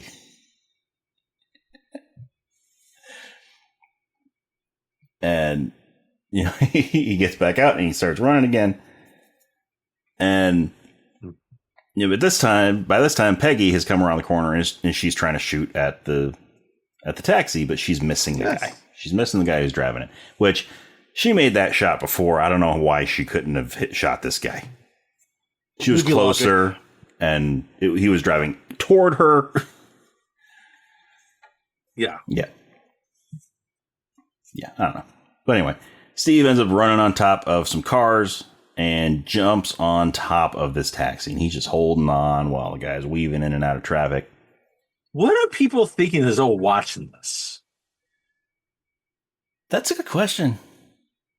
One of the things I always liked about in like Back to the Future when Marty just steals a kid's little board, whatever they called that thing, and then he starts riding it like a skateboard, and he like everyone stops to watch this. They've never seen anything like this. Marty McFly invented the skateboard. Yeah, I mean, these people in New York have probably never seen somebody surfing on top of a taxi. Like maybe like people, maybe if they live in Los Angeles, they might occasionally see someone surf on top. Swayze, they see Patrick Swayze surf on top of the taxi. But see, that wasn't going to be for another 50 years. That's true. This is 1942, not 1992. Yeah. Anyways, they're just going through the streets of Brooklyn. Yep, driving through the streets of Brooklyn. And then the guy's not paying attention because he's shooting up through the ceiling and, just barely missing Steve. And he's not paying attention to where he's going, and he crashes the cab. Steve goes flying off the top of it. The cab the door rips off the cab, and the guy gets out. And Steve, gets up, runs over. The guy pulls his gun on Steve. And so Steve picks up that door that fell off the car, and he uses it as a shield. Caps for a shield. It's a taxi cab door. Mm-hmm, mm-hmm. And what's cool here is if you look in the crowd as he picks up that door to use it as a shield, someone has a camera. And they're taking a picture. Which is important because in a few minutes, we'll see something there. But, so then the guy runs out of ammo. Or, well, he doesn't quite run out of ammo just yet. So he realizes that Steve's not just going to let him go, so he grabs a little kid. Yeah, and there's this little boy kid that's standing nearby. They're kind of at the edge of they're near some water. It's like a pier or dock area. Yeah. Also. And so he grabs the kid. He puts the gun to his head. And then, he runs off, and Steve runs after him. And they stop by the water there. Like the road is right next to the water. There's a little drop off where the water is. And the guy stops and, he shoots at Steve. And then he puts the gun to the kid's head. And Steve's like, no, don't do it. Don't do it. Don't harm the kid. And so the guy goes to shoot at Steve again, and he's out of ammo. So, he tosses the gun aside and he chucks the kid into the water. He just throws the kid in the water. Throws the gun one spot. Throws the kid in the water. And so Steve, his first reaction is off the kid. Yeah, his first reaction is to go save the kid. So he lets the guy run. I can swim. He lets the guy run, runs over the edge, and looks down. The kid's just like sitting there swimming. He's like, "Go get him! I can swim. It's okay." This kid really enjoyed being kidnapped.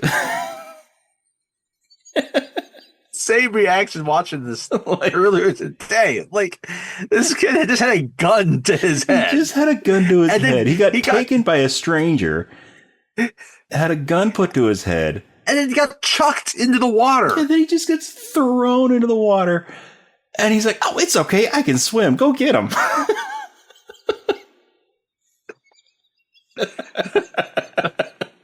That kid is made some special stuff himself. I don't know what it is. Yes. But also, when... so I guess Steve catches up to the guy. Uh-huh.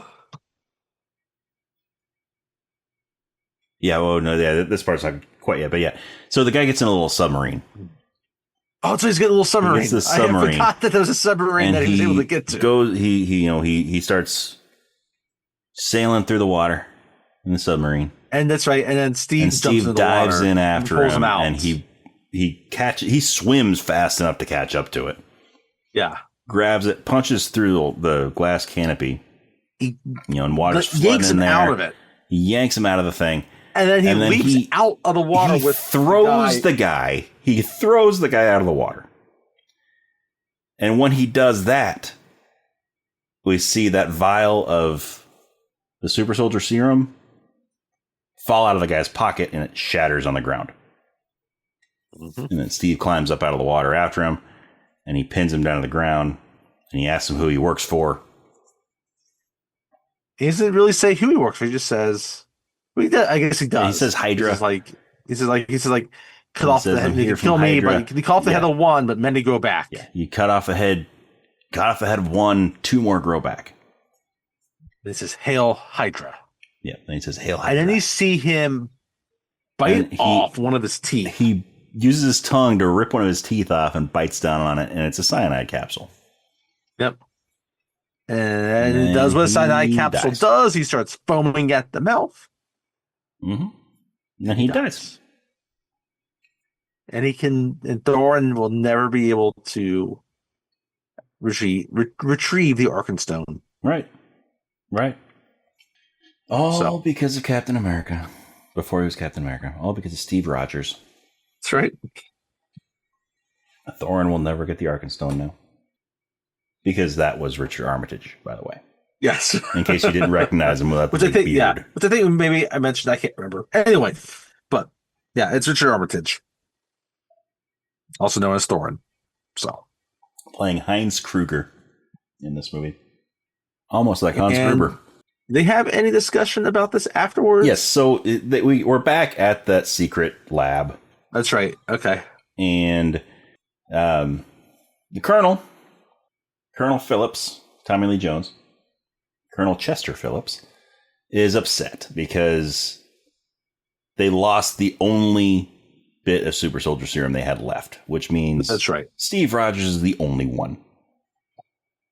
And he was expecting an army of these guys. He was expecting an army, not just one. So he decides he's going to send Steve back to be studied in a lab. Mm-hmm. Until they can come up with some more serum. Till they can reverse engineer the serum. Because the guy who invented it is now dead. He's dead. Because... the other guy wisely decided to shoot him. Mm-hmm. So, Steve is sad about this. Because he really wanted to be able to go over to Europe and fight Nazis and, beat the bullies. So they get another plan besides just using it for that. They decide, we can use you to also be PR. So the senator comes up and talks to him after that. And he's like, tell you what, Roger. You can still serve your country. You can still serve your country. It's like, yeah, but I can't. He's like, oh, no. Don't worry. I got some pull. You won't be going to a lab. You can still serve your country in the most important field of battle there is. That's right. That's what the line was. He's like, okay. He's like, oh, and congratulations. You've been promoted. He's now a captain. So then we see him. He's standing there. He's got. You see a bit of blue under his jacket. Blue, yeah. And it's like, oh, he's got a little shield. I don't know if I can do this. And they're like, you're on in 2 minutes, and they rush him out of there and give him a shield. That looks like an American flag. He's got the line to the back of the shield. Mm-hmm. And they, put this little hood on his head and sort of shove him out onto a stage. And there's these singing girls out there, these cabaret girls, who are, singing about Captain America. Yep. The Star-Spangled Man with the Plan. And he goes out and he starts selling war bonds. And he's reading the lines off the back of his shield, and this is your traditional shaped shield. Yeah, the shield. Yeah, and it's painted like not an American the shield flag. that Nick Fury works for that we found out that we talked about in Iron Man and in Thor, which makes a me little wonder. shield. So the SSR, as we learn, later becomes Shield. Yes. Did they name themselves Shield after Captain America's shield? That's a great question. That's a big deep dive that we probably could do, but we can't do right now. Because didn't they make a comment in Iron Man when they originally said the name of the organization? the Strategic Homeland Intervention, yes, Enforcement Logistics Division. That they really were trying to get that acronym. Yes, they said that. Yeah, Coulson said that. Yes. Yeah. Because Pepper Potts complained about it. Yeah. Anyhow, so you have a montage of him doing these different selling the bonds. And each time he's getting better and better with his speech and and he's still kind of paying attention to the war.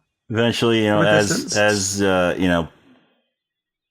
the girls are singing and dancing, a guy dressed like Hitler sneaking up behind him, and all the little kids are like, "He's behind you! Watch out! Hitler's behind you! You Hitler!" And so, right before Hitler can pull out his gun and shoot him, he turns around and punches Hitler in the face. How did you got the job of dressing him as Hitler? I don't know. I don't know. But then, it shows part of that montage is, it shows all these different times and all these different cities when he's hitting Hitler in the face. It's showing, he's at the movie theater watching newsreels of, watching these movies that he's starring in as Captain America, leading the troops to victory. And then you see him on another stage, and he's giving his speech, and there's no cheering. Nobody's happy to see him. And it reveals that he is on a base in Germany. These guys, US Army base in Germany. They don't want some fake soldier. They want the pretty dancing girls. Yep, they want the dancing girls. And they start throwing tomatoes at him. Where did they get these tomatoes? I don't blame them. Where did they get these tomatoes, though? They start throwing fruits and vegetables at him, and he's using his shield to block them. I don't want to see Chris Evans. Yeah. But he's like, yeah, well, I think they only know the one song, but I'll go check. Eventually they really get them to come out. And the guy that's leading the complaints is none other than Gilmore Hodge. Yes. Gilmore. So he goes back in, the dancing girls come out, and they're doing their song again. And then it just shows him he's sort of sitting out by the road, drawing a picture of a dancing monkey on a unicycle. A performing monkey. Yeah. Dressed all patriotic. Monkeys can be patriotic. And it's raining. And a familiar voice comes from behind him. He turns around and it's Peggy. Peggy Carter is standing there. And she's like, he wanted more for you. And he's like, I don't know. Like, Michael Chiklis. Remember when you were in Fantastic Four? Yeah, the Thing. He thought you could be more. Yeah, he did. And he was right. You could be more than Human Torch. You could be Captain America.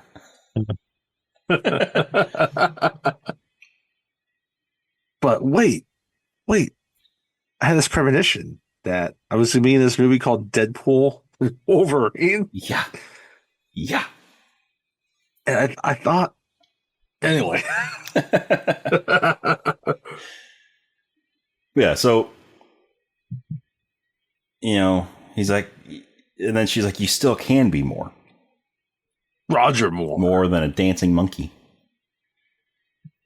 And, so then they're talking, and then a Jeep comes rolling in,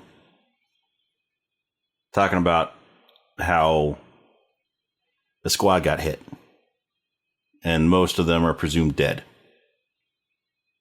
And he's like, what squad? He said, what squad? And they're like 107th. He's like, oh, Bucky. My best friend. Best friend. Bucky. So he runs over to the tent where Colonel Phillips is. And Colonel Phillips is writing condolence letters. He's like, do you know about Bucky Barnes? He's like, well, he looks at Peggy. He's like, first off, you and I are going to have some words later. And I have signed more of these condolence letters than I care to count, but that name does sound familiar. I'm sorry, son. Well, we found out that some have been trapped behind these enemy lines and been captured. Yeah. And so there's a hope that maybe that he is one of them. Yeah. And there's this map. There's this war map up behind the colonel. And Steve looks at that briefly. But, before he gets dismissed. To do his other Captain America duties. Yeah. And so he decides that he's going to go back to his dressing room. And he's going to put on his leather jacket. He's going to put on... He's wearing some actual pants over... Some, fatigue pants over his... the bottom half of his Captain America uniform. His tights. But he's still got the top on. So he puts a leather jacket over that. And Peggy comes to talk to him and he's like, I gotta go over there and get him. I know even Bucky's not one of them. I still need to go get one of them. I know Bucky's over there, but if he's not, I still need to get the rest of them. The rest of the ones that were captured. Somebody needs to bring them home. And she's like, Chuck so Norris, you're going to do this alone? And he's like, it worked for Chuck Norris. And if the two of us need some help, and then Walsh is right over here. Yeah, he's great at piloting a boat.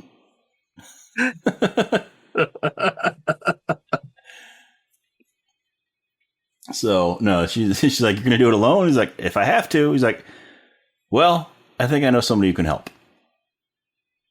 And they're in an airplane. So they leave there, and the dancing girls, right? 3 of them had their helmets. One had a U, one had an S, one had an A on their blue helmets. Yeah. And, they go to get their helmets out of their little cubby holes, and, the girl comes to get U, the one gets the S, and another one that's supposed to wear A runs over there, and it's not there. And she's like, hey, what happened to my helmet? And then we see Steve wearing it. He's wearing a girl's helmet. It looks like it. But it's got an A on it. Before we get too deep into the rescue mission, we should come back a little bit. Because after the scene there at the docks, right? We do have a scene briefly that goes back to Schmidt. Yes. Zoltan. Oh, yes, we do. Because they're this, they get a visit from some Nazis. Yep. They're none too happy about what happened, about the attention that this brought. Nope. And the Führer is not happy. That you've wasted his resources. You promised him weapons. And Schmidt's like, fuck the Führer. He doesn't actually say that. He doesn't actually say that. It is a PG-13 movie. So he is allowed, they are allowed one fuck. Well, I guess nowadays it's like 3, isn't it? Yes, we just used 2 of them. But no, he's like, I don't care about the Führer. Like, what are you talking about? And he starts walking around, and he gets one of those weapons. Yeah, he's like, you want weapons? He picks up this big rifle. And he points it at one of them. Yep. And he pulls the trigger, and the guy explodes. He's in this little juicy explosion. We promised you juiciness. Oh, wow. It's like, oh, wow, this works. And he looks over at the other guy. He's like, all right. And he shoots him, and he explodes. And then the last guy, he's trying to escape. Run. He gets to the door. But it won't open. So he turns around and does the classic freezing and I love it. I love that part. He just The only thing that's just missing is as he explodes, there's no Wilhelm. That's right. There should be a Wilhelm there. But no, yeah, then he pops like a zit too. And Zola is not expecting any of this to happen. Mm-hmm. So Zola's kind of sitting there dumbfounded, and Schmidt looks around at his other guys that he has in there, and he says a few words, and they're all like, "Hail Hydra!" And Hydra salute is on like the open hand, right hand going up. It's both hands with fists going up. So they do the Hydra salute, and they're like, "Hail Hydra!" And then Zola's like, "Hail Hydra!" Because he doesn't want to get killed. He just saw a bunch of Nazis explode. Yeah. It's like, I think I'm going to stick close to this guy for right now. Because part of Schmidt's speech is how he's gonna, take over Nazis. Because what turned these Nazis around on him was that they saw the map. They saw his war map. And Berlin was one of the cities. You're crazy. Like, Berlin was one of the cities that was marked on it for destruction. No, we could go. We're better than the Nazis. We can be. Yeah, he said no, we can truly be superhuman. Mm-hmm. Like Hitler is concerned with building this master race. Like, none of that matters now. Like we can be more than humans. We can be like the gods. Mm-hmm. And then talk about your magic's like, no, that's all science. Yep. That you're just not smart enough to see yet. Yeah. So, yeah, he kills those 3 Nazis, and then everybody else is like, "Hail Hydra!" And then Zola is still dumbfounded about what just happened. Seems like a little bit more out of fear. He's like, "Hail Hydra!" Yeah, no, he's not fully committed to the cause yet. He's just not wanting to. He just doesn't want to He just doesn't want to pop like a zit, like a juicy zit. In the end, it kind of works out for him. Yeah, a little bit. At least for this movie. So yeah, then yeah. But then we had all this stuff going on with Cap. Yep, we have all the stuff going on with Cap, and now he's going he to rescue. He is in an airplane flying over enemy territory, being piloted by Howard Stark. So he's in the back of this plane with Peggy, and they're getting his equipment all ready, and they give him a transponder so that when he finds the soldiers, he can turn it on, and they'll know where he is, and they come pick him up. Mm-hmm. And Peggy explains that there's no way the military would allow us to do this, but Stark is the best civilian pilot that we have, and he's also just crazy enough to do this. He's just crazy enough to fly his plane over enemy territory. Right. And, they're getting shot at by anti-aircraft guns and so. And while they're up there, Howard Stark looks back at Peggy and he's like, "Hey, so when we're done here, you want to go fondue?"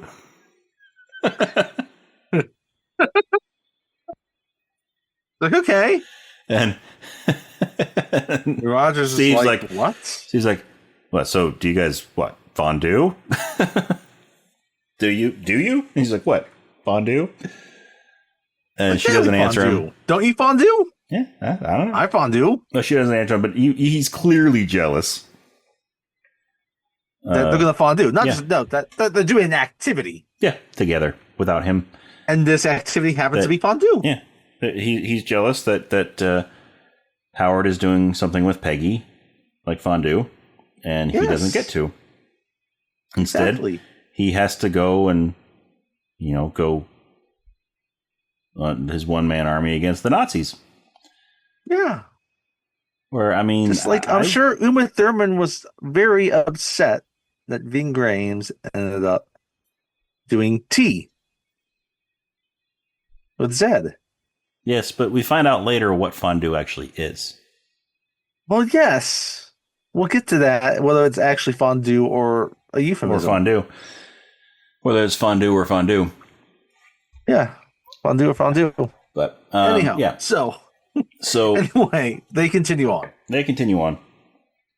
And so Steve puts on he starts putting on a parachute and opens the door. He's like, as soon as I'm clear, you turn around and go back. And Peggy's like, no, we'll take you all the way in. He's like, no, no, you won't. No, I'm getting out now. You gotta go. You gotta let me get out now. And Peggy's like, you can't give me orders. He's like, the hell I can. I'm a captain. As he dives out of the plane.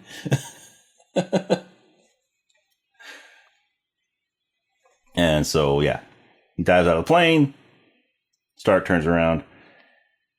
And he lands and sneaks up on the base. Mm-hmm. And he gets in there, sneaks through, like he takes out some guards really quickly. He does. Well, actually, no, first he gets down and he's running behind some trucks. There's a convoy going to the base. Oh, that's right, yes. And he climbs up in the back of one, and there's a couple of Nazis in the back of the truck. And so then it does the classic, showing the outside of the truck, and you hear a couple of punches, and then these two Nazis go flying out of the back.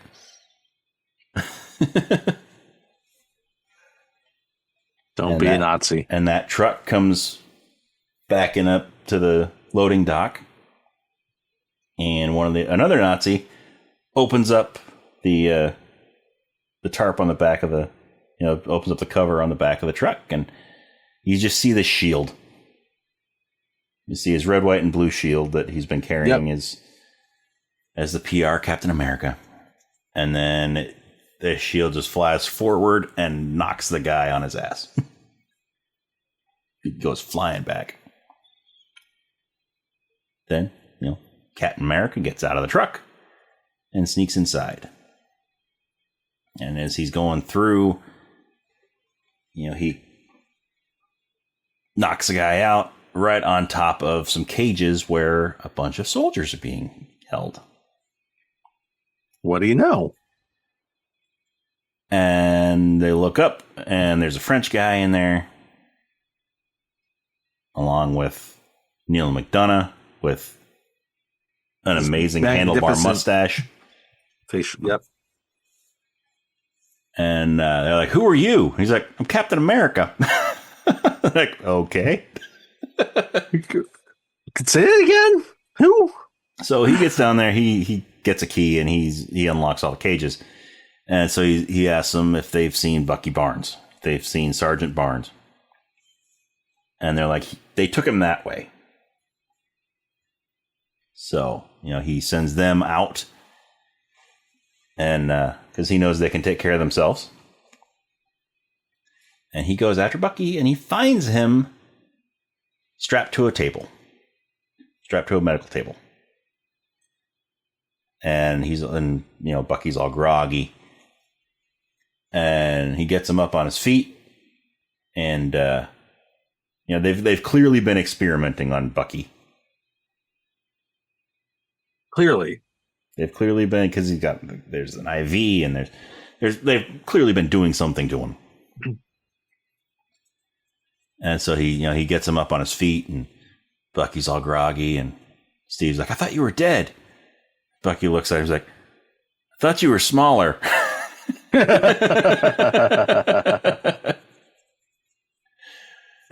Sebastian Stan has a really good timing and line delivery in this movie. Yep. So, he's helping them. They're going across some catwalks. And so at this point, Schmidt he realizes what's going on. He's going to destroy. Yeah. At this point, word has gotten out to the Nazis, to the Hydra, that this facility is under attack. And Schmidt knows who it is. Because he knows all about Captain America. He does. He's seen the Captain America movies. He's seen they've put him on there. The movies. He knows about him going around trying to sell war bonds and whatnot. And he knows that he is Dr. Erskine's final experiment. Yep.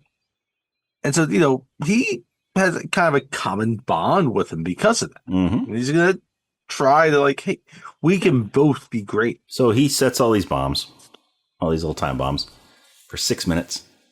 And Zola's like, "What are you doing?" He's like, "I'm destroying all the evidence. I'm destroying everything so that they can't get their hands on it." So, because he doesn't want other people producing weapons that can just make people pop like zits. Yeah. So meanwhile, Neil McDonough and his crew, we find out that his name is Dum Dum Dugan. Well, Timothy Dugan, but his nickname's Dum Dum. Dugan, Dum Dum. Yeah. But yeah, so they go out there and they make it outside and they're fighting off the Nazis, and one of the guys picks up this fancy looking rifle that one of the Nazis had. Mm-hmm. And they're like, "You know how to use that?"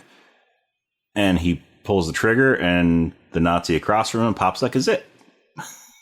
They're like, "Whoa, that's cool." Yeah, can I try that? They're all picking up these weapons, and Dum Dum Dugan and a couple other guys, hop into one of these fancy looking tanks that also has energy weapons on it. And they're trying to figure out how to drive it, but none of them speak German. And then it's so unfortunate. This one guy points to it. He's like, "Oh, that one. It means go." I'm like, "How do you know?" He's like, "Well, I took German. I took German in high school. I started in. I took this is German a Derek Luke character, by the way. I took German for like a year in high school. Then I switched to French. The girls are prettier." Debatable. But yeah, so then we cut back to Cap with Bucky, and they're going across a catwalk. This is long catwalk. This is when Johann Schmidt and Zola end up on the same catwalk as they're escaping. And they see them standing there. And Schmidt, because he's a villain, can't help but monologue a little bit. Mm-hmm. Mm-hmm. Yep. And he gets into his philosophy about how they are greater than gods. Yeah. They possess. He and Steve, the two of them, possess this special gift. And then, because Indiana Jones is his favorite person in the whole world, Steve walks up and he punches Schmidt as hard as he can in the face. Mm-hmm. And after he does it, you can see the skin's kind of hanging down a little bit more below his eyes. Yep. And there's this red behind it. Yep. And so Schmidt, when he realizes that, his face is sagging, he reaches down and he rips off his mask. And it's a red skull. It's a red skull. His head's all red. He's got no nose. It's a red skull. And he tosses that fake face down into the exploding, machinery down below. Because those bombs have started going off. There's a thumb sticking up as it falls into the fire. Yep. As it sinks down into the fire. He reaches up and there's his thumb. "I know now why you cry." And then he's sort of continuing his monologue as he goes to leave. And, because I guess right before this, but he, right after he takes off his mask, then Bucky looks at Steve and he's still kind of groggy. He's like, "You don't have one of those, do you?" Like, no, don't think so. But so Zola hits a button on the wall, and this catwalk starts retracting. Retracting back. So now there's no way that they're going to get across to each other. And so now there's a huge gap between them. So Schmidt and Zola turn around and they go the other way.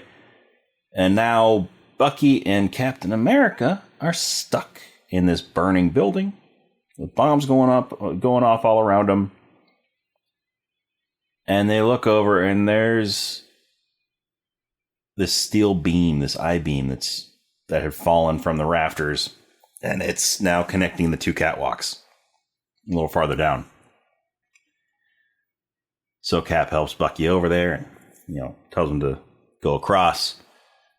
And Bucky's like, no, not without you. And he's like, I'm right behind you. Just go. Go, my friend. And so, Bucky goes walking across there, and he gets about halfway across, and the thing shifts. And he almost loses his balance. But he regains it, and he makes it the rest of the way across. Yep. But just before he gets to the end, that beam starts falling. So he jumps and grabs onto the railing. But now there's no beam for Cap to go across. It's not going to stop him. It's not going to stop him. He grabs the railing, and he bends it back a little bit. And he takes a few steps back so he can get a running start. And he runs up and he jumps and he gets about halfway across when this explosion happens. Explosion! Michael Bay style. And this fire engulfs him. Yep. And then it cuts to the base. To Colonel Phillips. He's back at his he's got his guy dictating for him, sitting in a little typewriter. Yep. He's like, Senator, or whatever his name is, I regret to inform you that Captain Stephen Rogers was killed behind enemy lines. And all that. And Peggy's over there and she's looking sad. Because she wanted a fondue with Steve.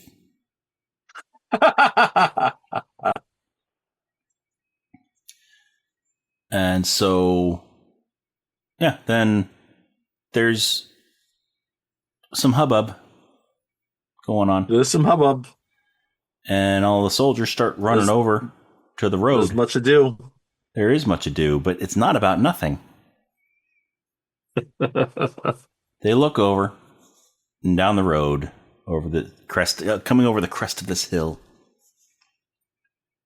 We see Captain America walking with Bucky and a few other guys walking behind them. And then the camera pans over a little bit and there's all these prisoners and a big tank and some trucks. And they're all coming, walking back. Like, and what we didn't mention was when Steve first got into the facility, he found a crate of weapons, and there was this little box, this glowing box sitting on top that he grabbed. Oh, that's right. This little rectangular box that he grabbed and put it in his pocket. But anyway, so they're walking back into base, and Peggy runs up to Steve, and she's like, "You never called." And he pulls the transponder out of his pocket, and it's all shot to hell. He's like, busted. Yeah. I couldn't call my ride.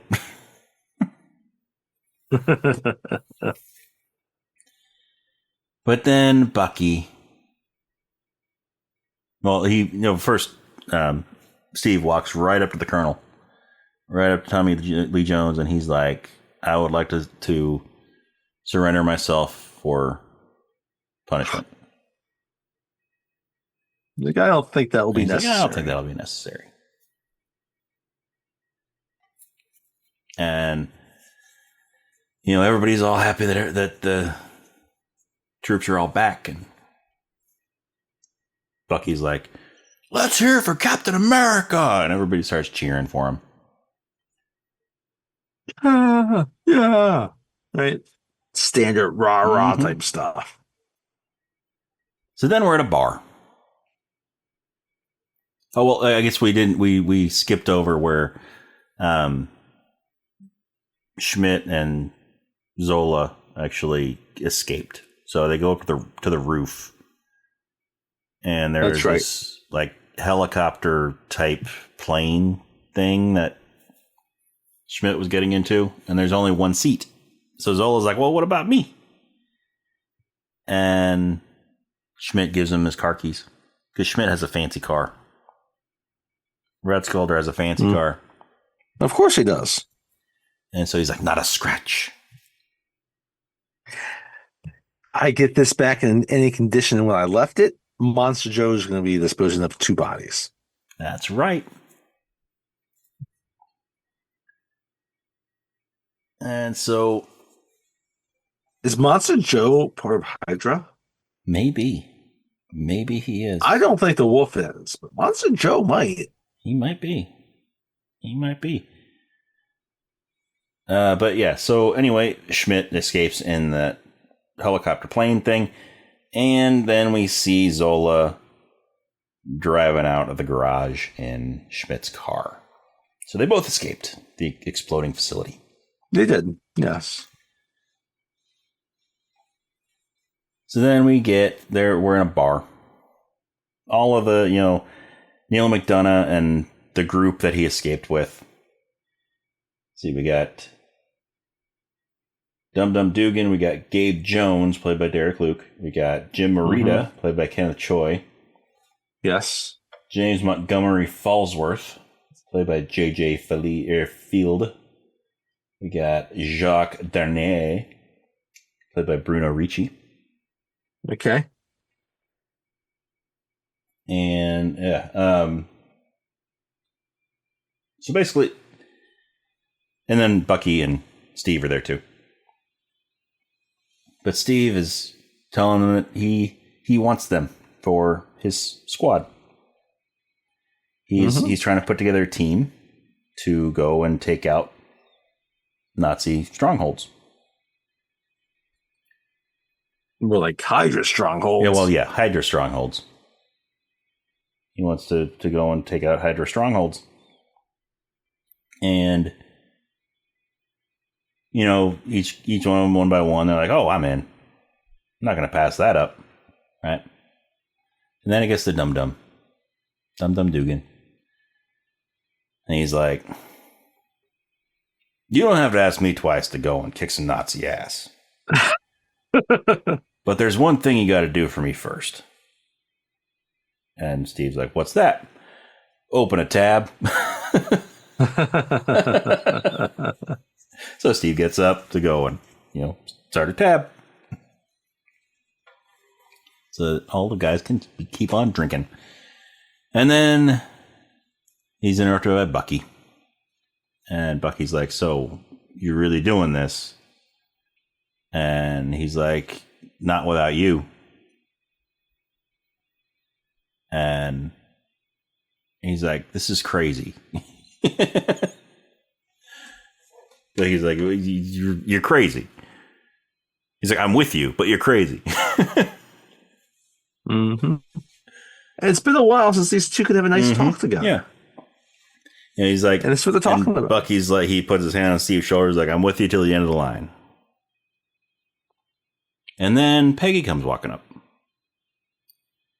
And,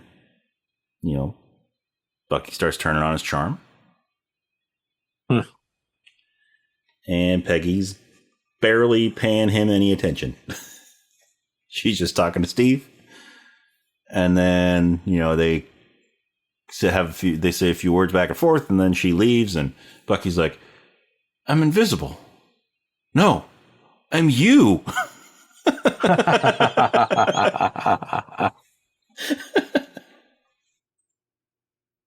So after this, we go to Cap gets called in to meet with Howard Stark. Yes, he does. And so he's, he runs into Peggy and mentions the whole fondue incident, but she kind of just blows it off.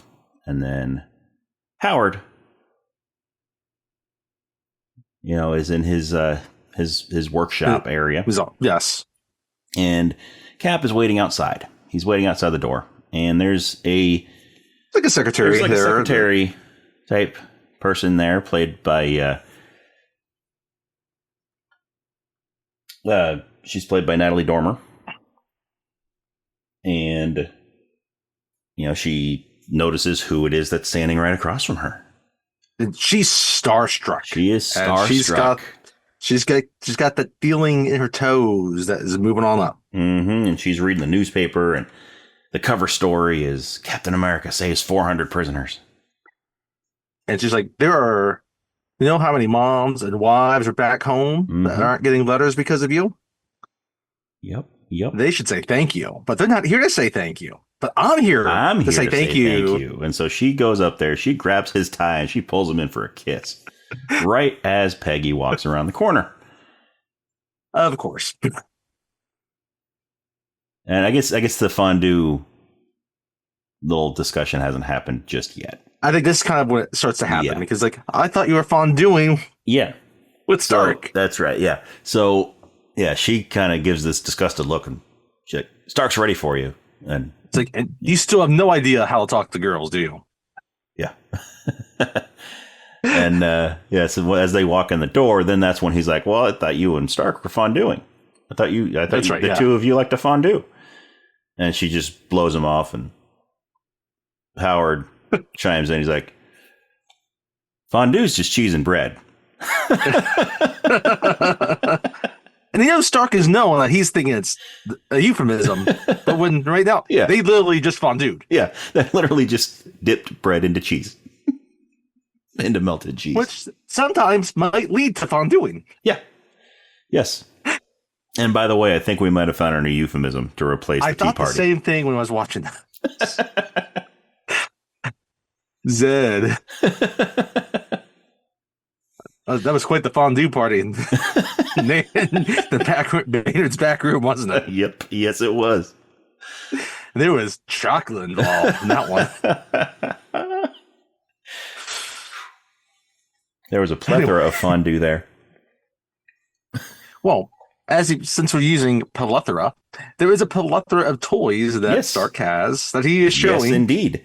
Captain America. So what we didn't mention when Cap was fighting Red Skull on the catwalks was Red Skull went to punch Cap, and he blocked it with his shield. And so it left a fist-sized dent in the shield. Yeah, because, again, Red Skull has super strength, too. Yeah. So, yeah. So Howard's showing him around the workshop, and he walks over and knocks on the shield. He's like, I hear you've grown attached. And he's like, I took the liberty of creating some prototypes for you. And most of them are kind of fancy. They have their little own gadgets and all. But most of them look like riot shields. Right? Yes. One of them has like an electroshocker and stuff like that. But Steve is attracted to this big round one that it's all this is just round. Yeah, it's sitting under the table. Nothing else to it. It's simple. Yeah. It's just under the table. And he's like, oh, what about that one? He picks it up and he holds it in front of him. Howard's like, well, that's made of vibranium. It's a metal that absorbs all vibration. It's virtually indestructible. And Cap's like, oh, well, why don't you make all of them like this out of this stuff? And Howard's like, well, that's all we have. So then Peggy walks over, and Cap is like, hey, look, he's showing off his new shield. And she picks up a gun. She picks up a 1911 off the table and points it at him. I love 1911 show up in our movies. Me too. Points it at him and fires a few times. And the bullets hit the shield, and rather than ricocheting, because it absorbs the vibrations, they just drop to the floor. It just drops to the floor, yeah. And then she's like, oh, I think that'll work just fine. And then Cap and Howard share a look. And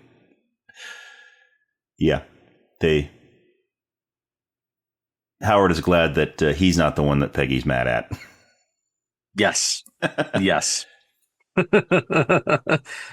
because he might have some fun toys and all, but he doesn't have the strength, and he's not as indestructible. Yep. As Captain America is. His son will be though. His son, with the help of his iron suit. Yep. That it's like what I think Thor is like the only of the 5 movies where there's like no Stark in them, because Tony Stark comes in the end of Incredible Hulk, and then there's Hulk. I mean, there's Thor, there's Iron Man 2. Yes, but Stark is mentioned. Yes, in Thor, because when the Destroyer comes, then is this one of Stark's? That's right. Yes, that guy never tells me anything. Yeah. Anyhow, so now this just kind of leads to this montage where they're just fighting Hydra. They're, Captain America and his Howling Commandos. That's what he calls his group. They are storming different Hydra bases and taking them down. And they're just kicking ass. Yeah. And we see that they've painted his new shield. The classic look of the Captain America shield. Red, white, and blue star with the star in the middle. And they got a blue stripe, a red stripe. Really nice look, right? And they pull off perfectly here, right? And also, Cap, after Peggy shot at Captain America, then Cap handed a piece of paper to Howard, and he's like, "I had some ideas on the uniform." And Howard's like, right, yeah, "Whatever you want, pal." Yep, and you got uniform a new uniform for Captain America, a lot more utilitarian. Yes, than his doesn't look like it was made in a than his stage show suit. Yes, with his Hermes type little, Anyhow, so he's got the full. Now we have the full look of Captain America as he's going around and just kicking Hydra ass. Yeah. And we get a great shot in one of them where he just flings his shield like a frisbee. Yes. Except it doesn't act like, it comes back like a frisbee. Well, that comes back like a boomerang. Yeah. Well, it bounces off of stuff and comes back. Yeah, I guess that's how it happened. Yeah. But if it really absorbed vibrations, it wouldn't bounce back. But it wouldn't bounce back. It would just be like lodged. It's a comic book movie, so it absorbs vibration when it's necessary, and otherwise it bounces.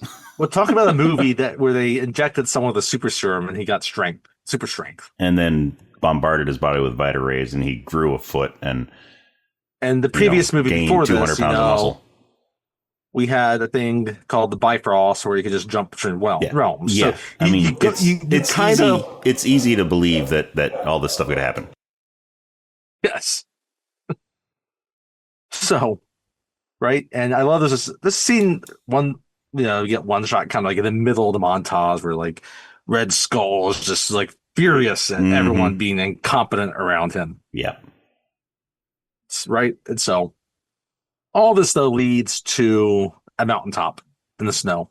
Yep. And they're all kind of huddled up there on this like ledge of the mountaintop. Cliff, and there's a train coming. There's this cliff, and on the other side of the cliff, on the next mountain over, there's train tracks going around the mountain. Yeah, and the train tracks are a good bit below them themselves, but then it keeps going further and further below. Right, they're at the very top of the mountain. This train's about halfway up this next mountain. Mm-hmm. And they have a zip line going over to the other mountain. And so Cap's explaining that we have about a 10-second window. We got to go, And so Cap and Bucky and Gabe is the one that goes with them, isn't he? Gabe Jones? Yes, Gabe. Mm-hmm. So the three of them slide down the zip line as the train's coming, and they get right above the train and they drop down onto the top of the train. Oh, I forgot. As they're looking across, they see Sylvester Stallone. We see Cliffhanger hanging from the other mountain. With John Lithgow standing over him, taunting him. Yes. They completely ignore it. Yeah. But they're up there. Anyway, so they get down to the train. So not Cliffhanger and John Lithgow. No, they stay up on the upper part of the mountain. Yes. And so they get on the train and they Gabe stays on the roof to sort of be their guard, to be their sentry. And Cap and Bucky get down into one of the cars. And they are looking for, they're trying to stop this train, the supply train. Yes. From getting to the Hydra base. Yes, they realize fairly quickly that it is a trap. And there's this big dude. This heavily armored big dude with these two giant guns, these two giant energy guns. Yep. That pins Cap in one car while Bucky is in another car being shot at by a couple of different guys. Yes. And so, they're fighting there and all that. Bucky takes out all but one of the guys in his train car, but then he runs out of ammo. And Cap is able to overpower the guy that is in his. And so he goes over and opens up the door, tosses Bucky another gun. Yep. Tosses Such Bucky great his gun. bros. And then runs out, hits a crate to knock the dude that's hiding behind it out so Bucky can shoot him. And so Bucky does that. And, they think they're home free. They're celebrating and, Yeah. Very happy. And when they're very happy, something's about to go wrong. Then that big guy that Cap was fighting gets up. And he comes walking in and he shoots his energy weapon at Cap. And Captain America pulls up his shield and deflects the energy, but it blows out the side of the train car. And it knocks Bucky out, and so he's holding onto the railing on the right? On the torn open wall of the train car. And so he's on the outside of the car holding on the railing, yeah. And so Cap, real quick, takes the guy down, and then he goes over and he's reaching to try to get Bucky. And as Bucky reaches Cap, right before he can get his hand, the railing breaks. And because Captain America is not Mr. Fantastic and does not have elastic arms. And because Bucky is not Cliffhanger. Yes, Cliffhanger's unfortunately, distracted by John Lithgow. Yeah. So, Bucky, the railing breaks off of the train car and Bucky goes falling down the cliff.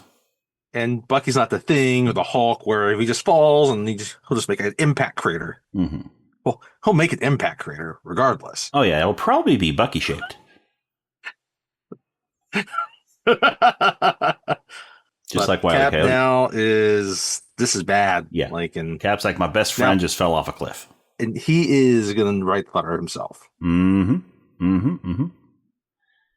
So, but... I mean, if you remember earlier, it looked like Bucky was being experimented on. I'll just leave it at that.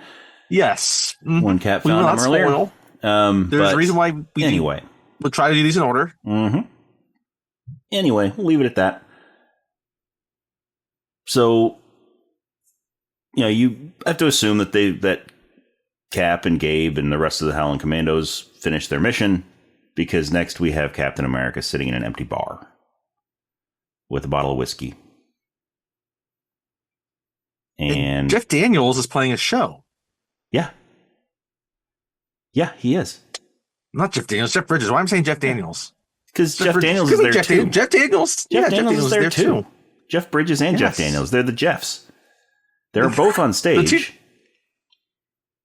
And yeah.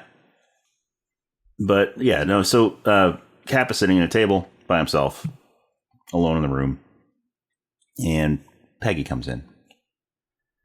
And he's like, you know what kind of sucks? Fondue. I tried that cheese and bread. Yeah. I don't get it. I don't get it. I even tried dipping it in chocolate. It's just,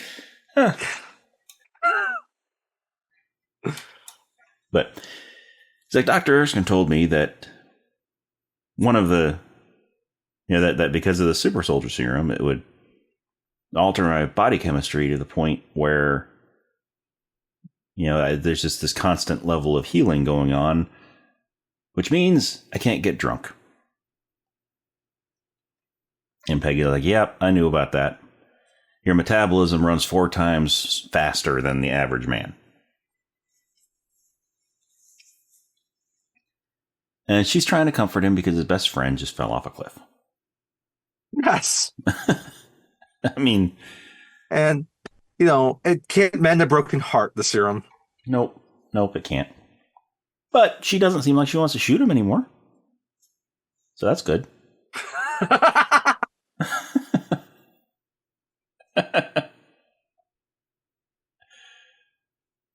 Good. Yes. Oh, and also this is also important for later. But throughout the whole movie, Cap and Peggy have sort of had this theme of dancing that worked its way into their conversations. That has. And yeah, earlier when they were in the car heading to the secret back room of the antique store, it was in an antique shop. Yeah, and Peggy asked Steve if he ever went dancing, and he's like, "Nope." She's like, "Why not? I haven't found the right partner yet."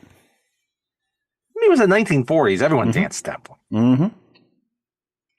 Anyway, that was just a little aside. It's kind of important later, but it is. Yes. Anyway, much later, but anyway, so they learn that. So then this is back when they're back with. They get back to Colonel Phillips. Mm-hmm. And they've got his map out. And Cap is, pointing out everywhere because he got a glimpse of Red Skull's map. Yes, he did. Back at the base. And so he's like pointing out where all the different outposts are, and they've taken most of them out. And there's one left. Their main base in a mountain. And so they plan an attack for that. And they're trying to figure out, how do we sneak in? It's in a mountain. It's impossible. And Cap's like, why don't we just knock on the door? Why don't we just knock on the front door? It worked in Return of the Jedi. Mm-hmm. They just knocked on Jabba the Hutt's door. Yeah. And they let them in. Yeah. Yeah. Now, I mean, only one of those two was privy to the plan. But still, they just knocked on Jabba the Hutt's door. And yeah. Now Leia has a new nickname, the Hutt Slayer. It's been a while since we got to reference Return of the Jedi. I was not expecting it to come tonight. Same here. So, anyway, then we cut to Cap is on a motorcycle. And he's riding in by himself, riding through the woods. By himself. Yes. Down a dirt road toward this mountain base. And he's getting Old chased. Dirt road. He's getting chased by other motorcycles, and he's one by one taking them out. And it turns out he's got explosives on his motorcycle. Because he rides it up, he jumps off it, and then runs right into the door and blows up the door to this base. All right, so they didn't quite explode the door of Return of the Jedi. No.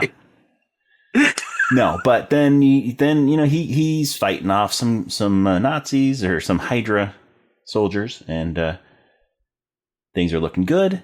Then he gets cornered by these two guys with flamethrowers on both their arms.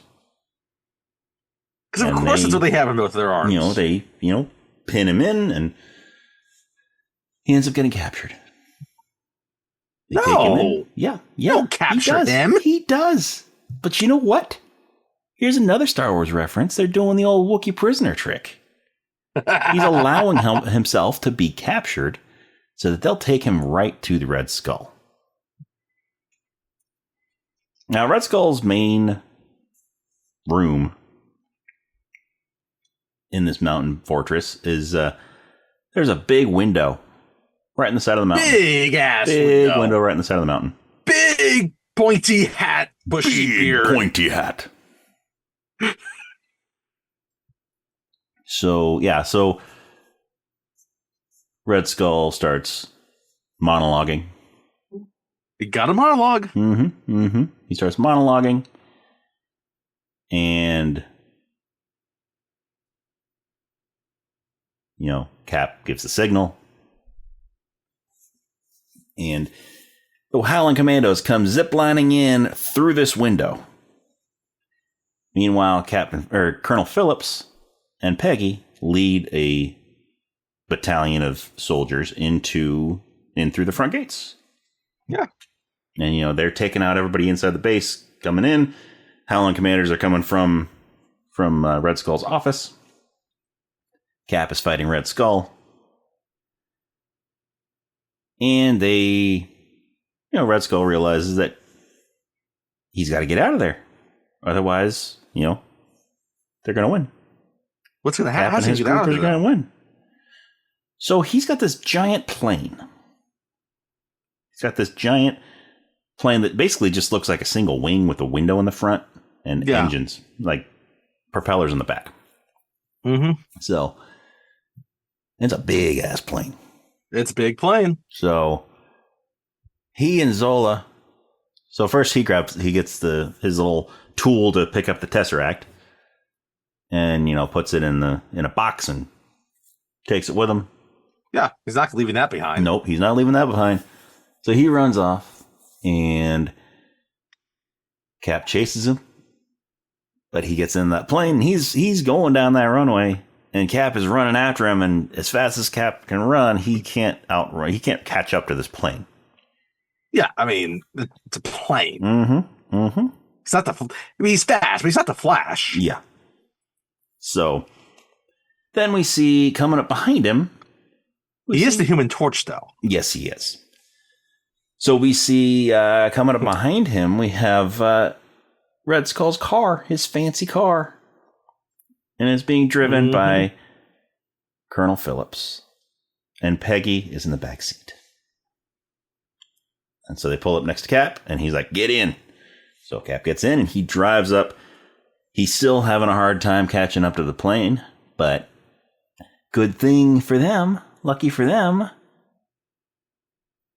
Red Skull installed nitrous oxide boosters into his car. It's kind of like, Chuck Norris and Lone Wolf McQuade. Mm-hmm. He's just gonna Yep. He's just gonna drive out of that hole in the ground that he's buried in. He's gonna bathe himself in beer first. Just drive on out.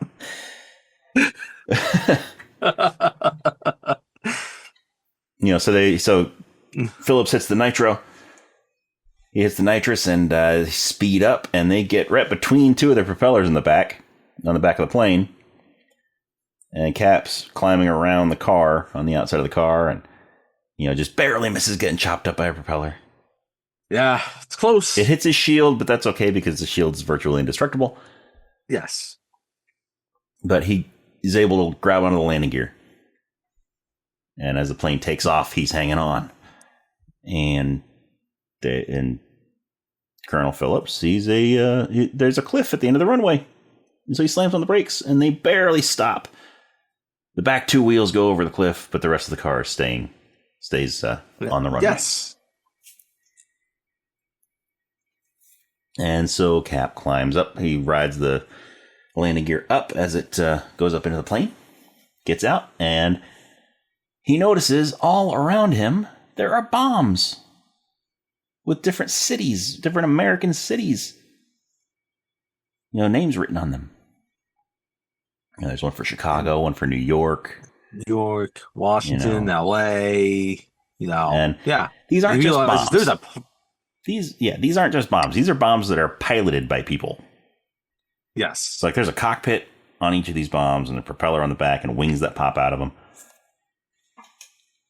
And these guys that are supposed to be the pilots for these bombs see him and they attack. And so he's able to open up one of the bomb bay doors and the bomb falls out. And then he starts just throwing people out of that, out of the bomb bay.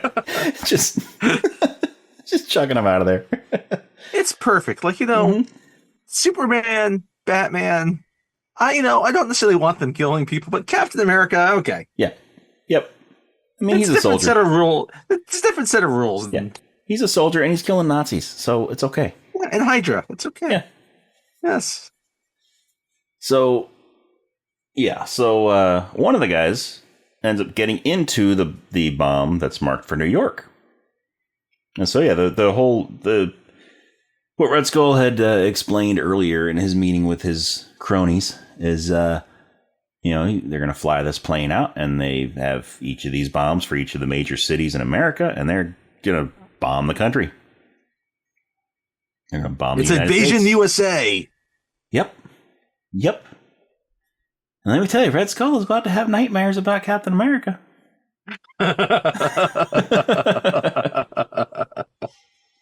Yeah, so one of the guys gets into the New York City bomb and drops it, and drops it out of the plane, and Cap is able to jump on top of it, and he's riding it down like Slim Pickens. And Steve Buscemi. And Steve Buscemi. We should do Doctor Strangelove one of these days. We should. It's been a long time since I've seen that movie. Anyway, so back to Captain America. So the wings pop out of this bomb, and the pilot's there. He's flying. He's trying to juke and spin and all that to get Cap off of it, and Cap ends up getting that canopy open. And so before you think that these bombs are just a suicide mission, they are equipped with ejector seats. So you would think that, they fly the bomb in, and before it actually hits its target, they would eject out. They would eject, yes. That would be the logical assumption. So yeah, Cap hits that ejector seat, and the guy goes flying out. So then Cap hops in the cockpit, and he steers it back toward the plane, crashes into the back of the plane, right back in where he came from, and then goes up to the cockpit to fight Red Skull. It's the final fight. And so they're fighting. They're on pretty even ground because they both have the super soldier serum. Right? I mean, Cap's is the finished product, but that doesn't mean that Red Skull's serum is bad by any stretch. They each have their own resolve, right? They're both committed to what they want to do. They're completely opposite. Yeah. But they both have the committed drive to see it through. So, yeah. So they're fighting, and Red Skull kind of gets the upper hand, but then Cap turns it on him, and Red Skull has no choice but to go and try to escape with the Tesseract. So he grabs the Tesseract with his hand rather than with the little claw thing that he's been grabbing it with before. Yes. He grabs it, and when he does that, lights start flashing and swirling and all that, and he gets zapped somewhere. It gets super cosmic. Mm-hmm. You're looking you're seeing stars and stuff. It's in this thing, but you're also still seeing clouds and sky of Earth. Yeah, right. You're seeing these different realms. Yeah, and he gets zapped. And this blue flash, he gets just zapped away somewhere. I mean, it's clear that he doesn't get disintegrated or something. He clearly gets sent somewhere. You just don't know where. And we just don't know where. And we wait and we wait and we wait, and we're not going to tell you until we find out. We're not going to tell you when we find out where he goes. Nope. Because it's a long time before we find out where he goes. Yep. But when he does, disappear like that, the Tesseract falls from his grip, and it hits the floor, and it burns through. It melts through the floorboards, and then it melts through the bottom of the plane. Alien, when the goo, the alien kind of comes out, and the acid just burns through. It's just like that. It just goes straight through. Yeah, it's burned straight through. Right through the fuselage of the plane, and it falls into the ice, falls into the ocean, because they're up in the Arctic Circle now, up in northern Canada. Mm-hmm.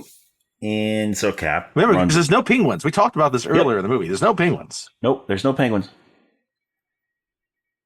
But I guess a sea lion could pick up the Tesseract if he really wanted to. A sea lion, a polar bear, a walrus. A narwhal. I was to say a walrus. Yeah. Wilfred Brimley just picks it up. Because Wilfred Brimley can live up there. Yeah. Yeah, he can. He's very walrus-like. Yeah, and he's got diabetes, so he can do anything. We should do Cocoon.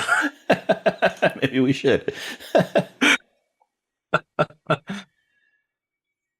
So anyway, Cap runs to the controls, and it's on autopilot. It's headed for New York, and he can't disable the autopilot. Yes. So he calls Peggy, or he calls back to Colonel Phillips, and tells him what's going on. And Peggy chimes in. Peggy gets on the radio and starts talking to him, and she's like, Just give it a few minutes. We can figure out how to land it. Well, it's like, there's not enough time. It's headed for New York. I got to put it in the water. I got to put it in the water. Like, I have no choice. I got to put it in the water. Otherwise, millions of people will die. But, I got to do this. Hey, he's being selfless like Thor. Yeah, he is. He is, but he doesn't have a magic hammer. He just has a shield. So he's talking with Peggy while he's sending this plane down into the ground, into the ice. And he apologizes for not giving her that dance she wanted. No.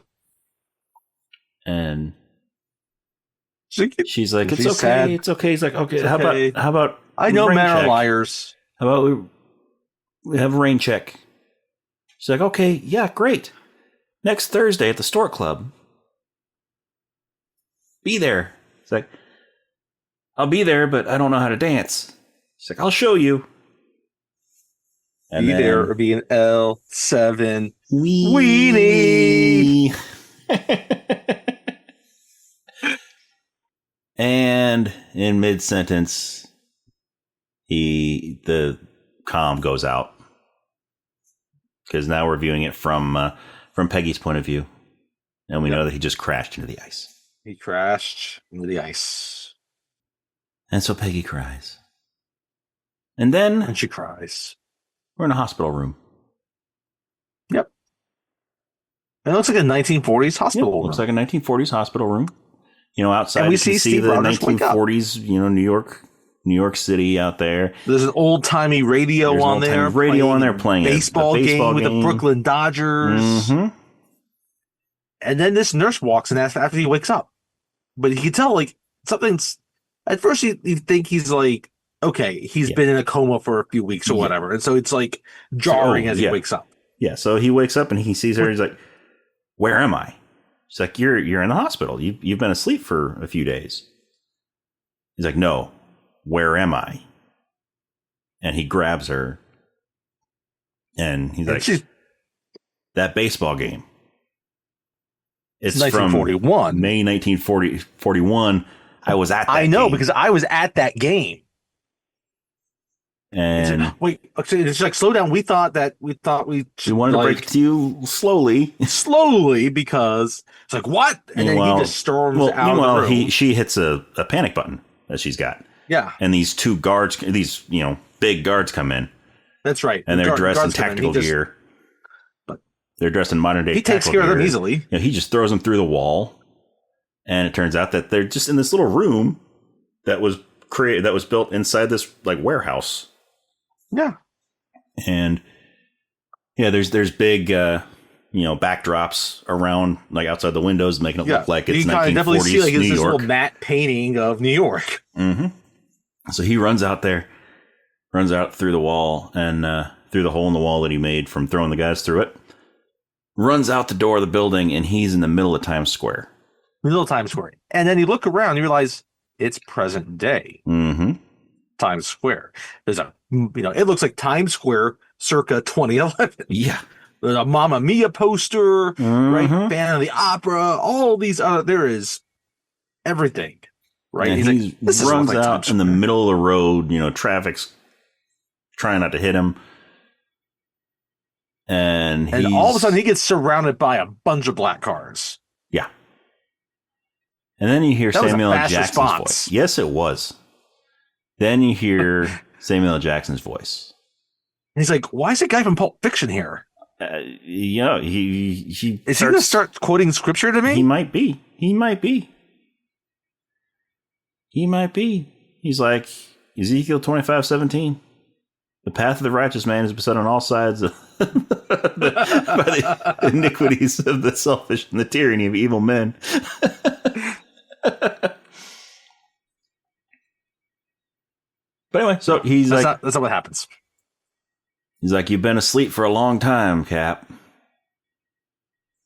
And Captain America's like, what are you talking about? And he's like, we wanted to break it to you slowly. We didn't know how you were going to take it. But it's 2011. You've been asleep for almost 70 years. Mm-hmm. And Cap gets this look on his face, and Nick Fury is like, I know it's a lot to take in. He's like, no, it's not that. I had a date. And then the credits start to roll. We cut the credits. It's like the old timey war, 40s wartime kind of war bond. Yep, credits. I like these credits, and I think the they're very are fitting. Generally very good. They fit well, right? Like so, because it's a summer blockbuster. We talked about this with Men in Black, and we've talked about it with like Robin Hood and other movies. How there's for a long time it was like a theme song to the movies, right? Yes. And even Armageddon last week. Mm-hmm. But there's more of a theme for each of these movies, and then they get kind of creative with the visual for the Marvel ones. Yep. And the Marvel ones, at some point, either there's a mid-credit sequence or an end-credit sequence, or both. Yes, this one does not have the mid-credit sequence. It has the end. It does have an end credit sequence. Now, this one is kind of not different. as vital as some, right?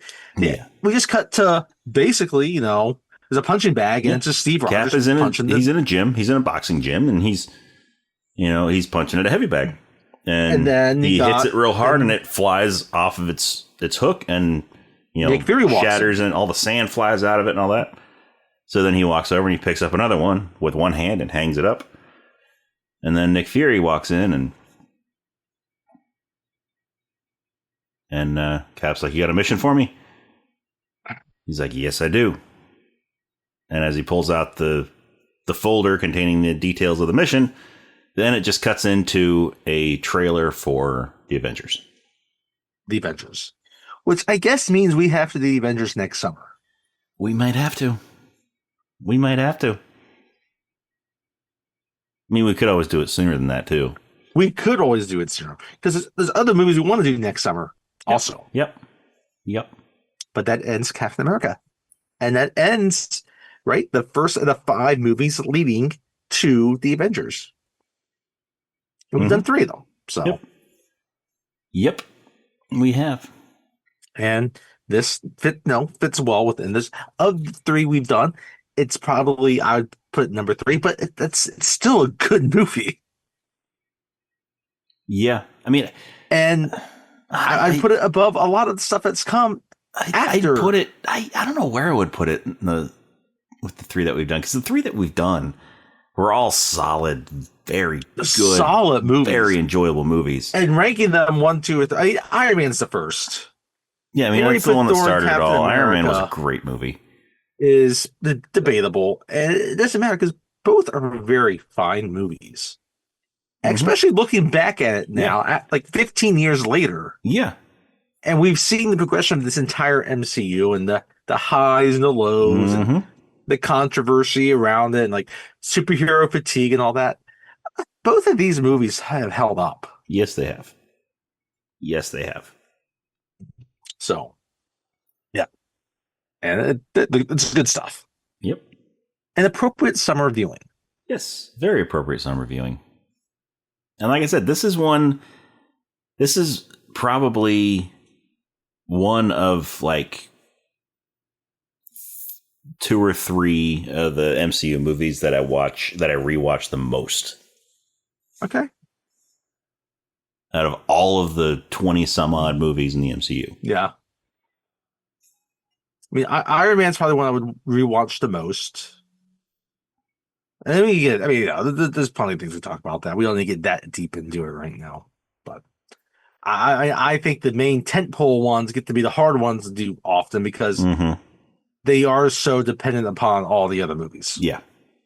That doesn't mean that The Avengers itself is not a very good movie and that Infinity War and Endgame aren't very good. No, but anyway. There's so much that there's so much backstory that you need to know before going into those in order to truly appreciate them. I would love to do Avengers. I would love to do Guardians of the Galaxy. Mm-hmm. Obviously, Infinity War and Endgame. Yep. I would like to do Ant-Man. Yep. Me too. I would like to do. I mean, I think Captain America: Winter Soldier, Captain America: Civil War would both be fun ones to do. Mm-hmm. Iron Man 3 would probably be pretty enjoyable potentially. Yeah. So there's a lot of options out there. Yeah. So, but yeah. Anyway, the Captain America, good show. Yes, Captain America, very very enjoyable movie. If you haven't seen it, I highly recommend watching it. But if you enjoy what you're hearing, go ahead and check us out on our social media. We are on Facebook and Instagram and Threads. This is Rob and Tony's Cinematic Adventure. The and is spelled out A-N-D. It's not an ampersand like the name of the podcast. We're also on X or Twitter. That is R&T Cinematic. And you can also check us out on Letterboxd. See some reviews that we've done on various movies and we've done on the podcast, and we haven't done some we will do, some we won't do. That is Cine Adventure or Cine Adventure, C-I-N-E Adventure. And you can also send us an email, Rob and Tony's Cinematic Adventure at gmail.com. Like, once again, the and is spelled out, A-N-D. It's not an ampersand like the name of the podcast. And yeah, so let us know what you thought of Captain America: The First Avenger. Should we continue and eventually do all of the Captain America movies? Should we, we're already planning on continuing to, a good chunk of the MCU, over time. But yeah, what MCU movies do you want us to talk about? Yeah. What's your favorite? What's your least favorite? Mm-hmm. Yeah, what other superhero movies should we do? Yeah. So go to our social media, give us a like and a follow. Go to your favorite podcast app wherever you're listening to us. Hit that subscribe button. Give us a good rating, good review. That's how we move up in the rankings and the search and the recommendations, all that stuff. Because we love talking about these movies. We know you love listening to people talk about these movies, and you love talking about them yourself also. And we want to be able to, get a good group of people together that love movies and, have a little community. Yes. But anyway, so that brings us to our next movie. Now, there is something that I have loved since I was a child. And I know you have too, Tony. Yes, I have too. Many people have loved this since they were children. Yes. And, we always, during the summer blockbusters, we always try to include, a family movie in there. Because they get to be blockbusters too. Because parents want to take their kids to good movies that they also enjoy. Yeah. That it's good for the entire family. There's some movies for kids that adults are like, okay, let's just get through this. Yeah. I mean, first we did Finding Nemo. Then last year we did Honey, I Shrunk the Kids. This year we're going to do another family movie. So that way it's not, you don't have to watch a movie that you got to keep the kids out of the room for, It's not going to be ultra violent. It's not going to be, questionable material for younger eyes. Right. And there is, there's something that both of us have loved since we were children. I think a lot of people have. This franchise is almost timeless at this point. Yeah. Because it speaks to so many things. Yeah. So what movie are we talking about next, Tony? We are going to jump back into the 1970s. Into the classic, The Muppet Movie. That is right. 1979's The Muppet Movie. 1979. It's hard not to love Jim Henson and his creation of Muppets. Yeah. It's just always so feel good with whatever they do. And we're going to talk about that next week. Mm-hmm. Mm-hmm. And the whole reason we're going to do this movie, do the Muppet Movie, is because we were talking not too long ago, and we're like, we need to do something with Muppets. We need to do something with Muppets. And then, Tony, you were like, well, the Muppet Movie was a blockbuster in 1979, and it came out in the summer. And so we're like, perfect, let's do that one. We're going to do the Muppet Movie next. An established franchise in 1979. People do the Muppets. Oh, yeah. And we'll talk about that next week. But that's just where we're saying. We'll leave it for there, and we'll jump into that next week for the Muppets. Yep. So, without further ado, join us next time for the Muppet Movie.